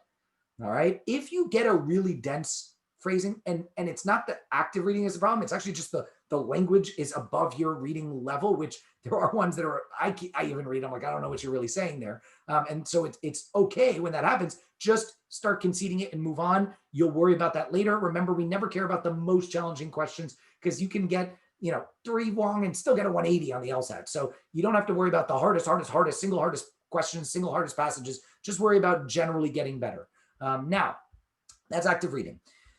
I do believe that any sort of note-taking or highlighting is going to distract from the active reading process, which is why I want you guys just taking your time to read without worrying about notes. What we're going to do is in step 2 of the 7-step, after you've read it, now we're going to come take notes. I give some general broad guidance of notes without actually pointing to specific things. What I want you to do is a 2-pronged note-taking. First, outline the passage, pull out a piece of paper, and give a 1-sentence description of the topics and purpose. And that second part's really ultimately the important one. Topic and purpose of each paragraph. Examples are like introducing a question. Here's an answer to the question. These are examples supporting that. Here's a counter example. Whatever it may be structurally, I'm keeping it very broad, okay? There's an infinite number of ways to write out these notes, but I want you to be more focused on the purpose, not just topic summaries. Topics sometimes necessary to like put it in scope of what that purpose is, but I'm really focused on purpose. Second, we're gonna create this question and answer. What it is in the form of a question. I want you to think about if this passage that you're reading was written by the author in response to an assignment. Maybe an editor assigned them, or a school paper gave them this, or school assignment from a class gave it to them. What would be that prompt? That's the essay prompt that prompted this passage. So in the form of question, who is John Doe, and what, as the example here, what makes the filmmaker John Doe unique? That could be a potential question that is, if the whole passage was about John Doe's filmmaking and what made it unique, then that would be a good question for that. So we want to think about creating our own question, and then what you do is create an answer to that. Okay, so we're going to create an answer to that question from, and I say answers plural, because while there's always going to be author's perspective, there could also be a lot of other perspectives. Critic 1 says this, critic 2 says that, and there could be different perspectives. Maybe John Doe has his own perspective about himself, and that's just something you need to be aware of, those different perspectives on those different issues in reading. Now, for comparative reading, to apply the note-taking to that, what we want to recognize is with the comparative, there's not always going to be, I realize I didn't say it in the initial, it's in the outline though when you read it over. Comparative readings aren't just like pro, con on one topic. A lot of times it's just like light overlap in topic. So what I want you to do when you're doing the note-taking is first, finish reading passage A, do the notes and outlining for passage A, do the question and answer for passage A, then go read passage B, and then do the notes for passage B, and just start thinking about where they do compare. By understanding where they compare, you're naturally going to understand the contrast. So it's not just compare and contrast like so formally, just think about where they do overlap, and naturally you'll be able to understand where they differ. Now, answering the questions is step 3. This is where there are different question types on reading comp, just like there are on logical reasoning. Most of these questions you'll probably see as similar to logical reasoning. And what I did, and it wouldn't even make sense for me to just say it now until you put it into action, but it's going to be here in the outline for you to be able to see how what I wrote out is generally what they're asking. And what I did in the answer is try to highlight maybe any similarity and or difference to their LR counterpart. Okay, so here's a little bit right up on the main questions and strategies for each question type that you're going to get on reading comp. Now, after you finish grading, you should take a break before you check your answers. Just pause. You could do it right away. I actually advise sometimes, I realize it's not in the outline, but between step 3 and step 4, I often advise just taking a little break, 10 minutes, an hour, could be the next day. Shouldn't be the next week though, but it should be a little bit of a break. Then you come back and you read it again. So you reread the passage and then you redo the questions. You review your answers and see if you want to change any of them. Step 6 is going to be grading the questions and reviewing the answers. So step 6 is the first time you actually grade it and look at what the correct answers are, and make sure you're thoroughly reviewing the answers to understand why the correct answer is right. And as with this whole test, understand why the wrong answers are wrong. That's actually always the most important, is knowing why the wrong answers are wrong.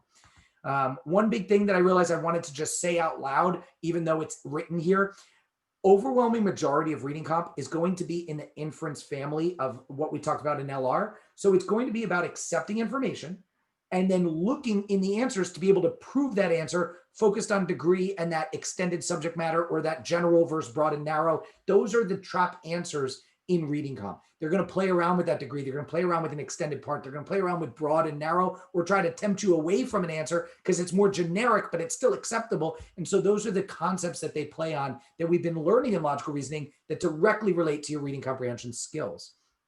Okay, now as you go through this and review and try to figure out why those wrong answers are wrong, you're better understanding the passage. And at that point, what I want you to do when you're finally done is actually go reread the passage and redo your notes. It's actually so important for you to adjust, look at your notes, think about how valuable, how useful, how on point they were. What I actually say is like that question and answer should highlight that main point question that's so common as the first question to a reading passage. So by doing this process of reading, going through it again and again and again, and then when you know the right answer, then going back and reading it again and redoing the notes, this is taking passages and getting you to the highest level reading possible.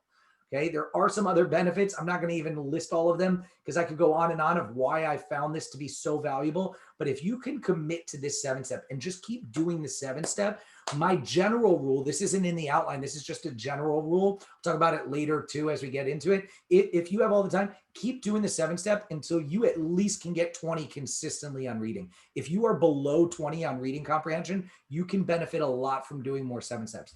If you're over 20 right now, I still want you doing at least the 2 sections that I assign as part of homework, just to get a feel of what the 7-step is. But this is meant to help you get the broad strokes. I think of reading as kind of 2 main skills. There's the broad reading level of just generally getting it and following along there. And then once you get past 20, now we're talking about those really narrow specific issues that really relate to that LR concepts we were just talking about of exact scope, exact degree.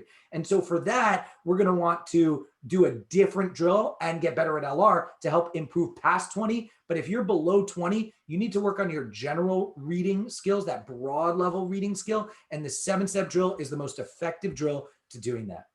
So with that, what I'm going to do is give people a chance to ask some questions. Just to clarify, homework is at the end. I already see it here. Homework is at the end of every outline. I list it there. The actual explanations are going to be on lsatwizard.com. You can always reach out to me, like I've been saying, on Reddit, on YouTube, by email, on Facebook. There's an LSAT Wizard Facebook. You can find Brandon Cohen on Facebook. Whatever you want, just reach out. Let me know if you have any questions. But I'm going to take a couple questions before this. So raise your hand if you have a question. I'm going to lower everybody's hands.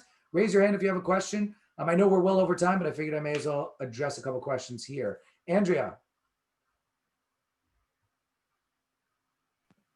Hi, good evening. Excellent class. I appreciate you helping us with this. Thank you. And quick question. Yes, quick question. So I went to the website and I tried to download the outline for today. Yeah, I said it before the recording. This is now on the recording, so it's fine.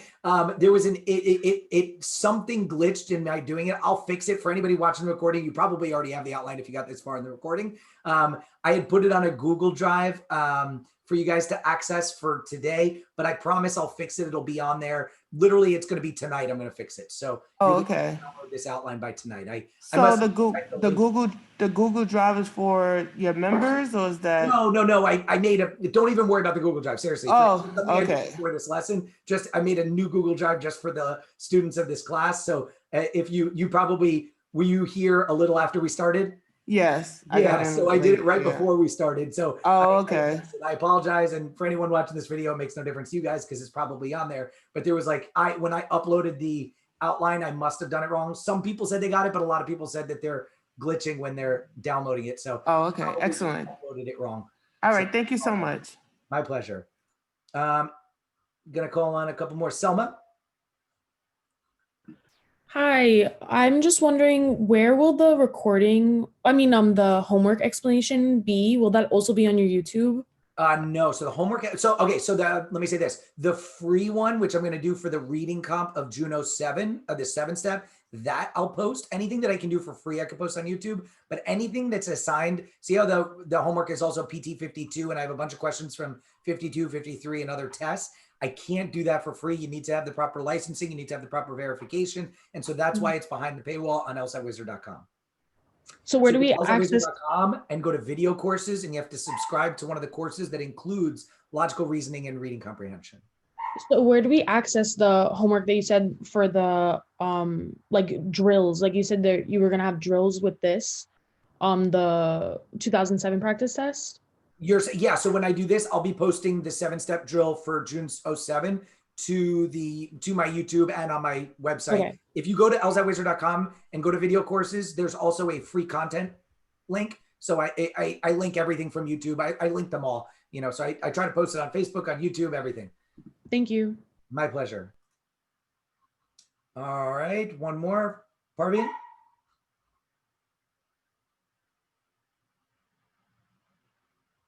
Hello?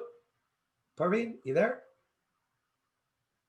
It shows I called on you, but you're still on mute. Sorry, I realized that my mic was on mute. No problem. So this was a question that came up last time, and I still have some questions about it. So in your conditional logic section about sufficient and necessary, you have an example of if you win the lottery, then you bought a ticket. Yes. Sufficient is winning the lottery, sufficient to know that you bought a ticket, and necessary is buying a ticket is necessary if you want to win the lottery. Yes. The problem that I'm having when I look at questions when I start is trying to find all the flaws within them. And one of the flaws that I saw with this one is you don't necessarily have to buy a ticket. At Christmas time, people might give you a ticket. Yeah. So You might okay, acquire so, a ticket yeah. I'm going to interrupt because I follow exactly what you're saying and I'm going to explain it. So what you're saying is that my statement is not actually a true statement because there's actually subtle language there. So if I was trying to conclude that buying a ticket is necessary, there's a flaw in concluding that. So two things. One, you're right, and I realized that I thought I changed that too because someone had pointed that out to me, whatever. But separately, the whole idea of conditional reasoning is that they're going to actually give you the conditional statement as evidence. And once it's given as evidence, as we were talking about today and last week, you have to accept that evidence is true. So what they're going to do is take that conditional idea that if somebody won the lottery, then they bought a ticket, and they're going to try and reach a future conclusion based on that. And so you're going to have to just accept it. And this is back to what we were saying of evidence has to be accepted. So if I said to you, if you study for the LSAT, you will get a 180, we know that's not true, right? It's statistically not possible for everybody to get that. But if they say, if you study 100 hours, you'll get a 180 on the LSAT, and then they say Parveen studied 100 hours, we could validly conclude she's going to get a 180 because the evidence provided that conditional basis. So this is where you want to separate the analysis of catching flaws as a structural issue first. What is our evidence? Accept it all, and then question whether it establishes the conclusion properly. Okay, yeah, that makes sense. I'll have to do that. But yes, good catch with the language of buying a ticket. It would be if you won the lottery, then you had a ticket, I guess, right? Would be a little bit clearer. So yes, good catch with that language. Thank you. Okay. All right. Last question, and then I'm going to call it a day. Kenya.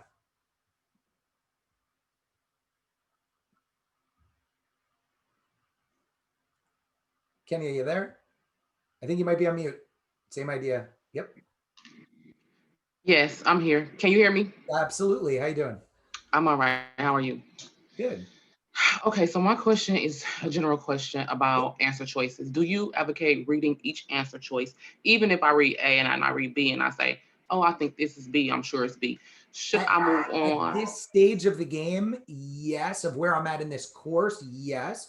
There's a drill that if you've watched my AMA before this, or if you've worked with me before, you may know about my confident drill. And I'll say this, when you get to the confident drill, that's going to help you get to the point where you can just pick A and move on without reading the others, which will help with time. But if you are earlier in your prep and you're having trouble and you haven't like established a strong foundation, it's definitely worth reading all of them just to shore it up, especially when we're doing things off the clock. Even if you're,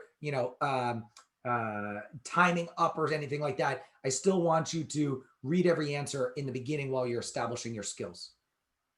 Great. Thank you for everything. My pleasure. My pleasure. All right. Well, thank you everybody for participating. Thank you for everybody who's watching. Feel free, like I said, reach out, give us a like, give me a question, comment, review, Facebook, Reddit, YouTube. What are the other ones? Anywhere. Thank you, everybody. LSATwizard.com is where you're going to find everything. Thank you to Ave Maria once again for sponsoring it. And we will see everybody in lesson 3. Have a good one.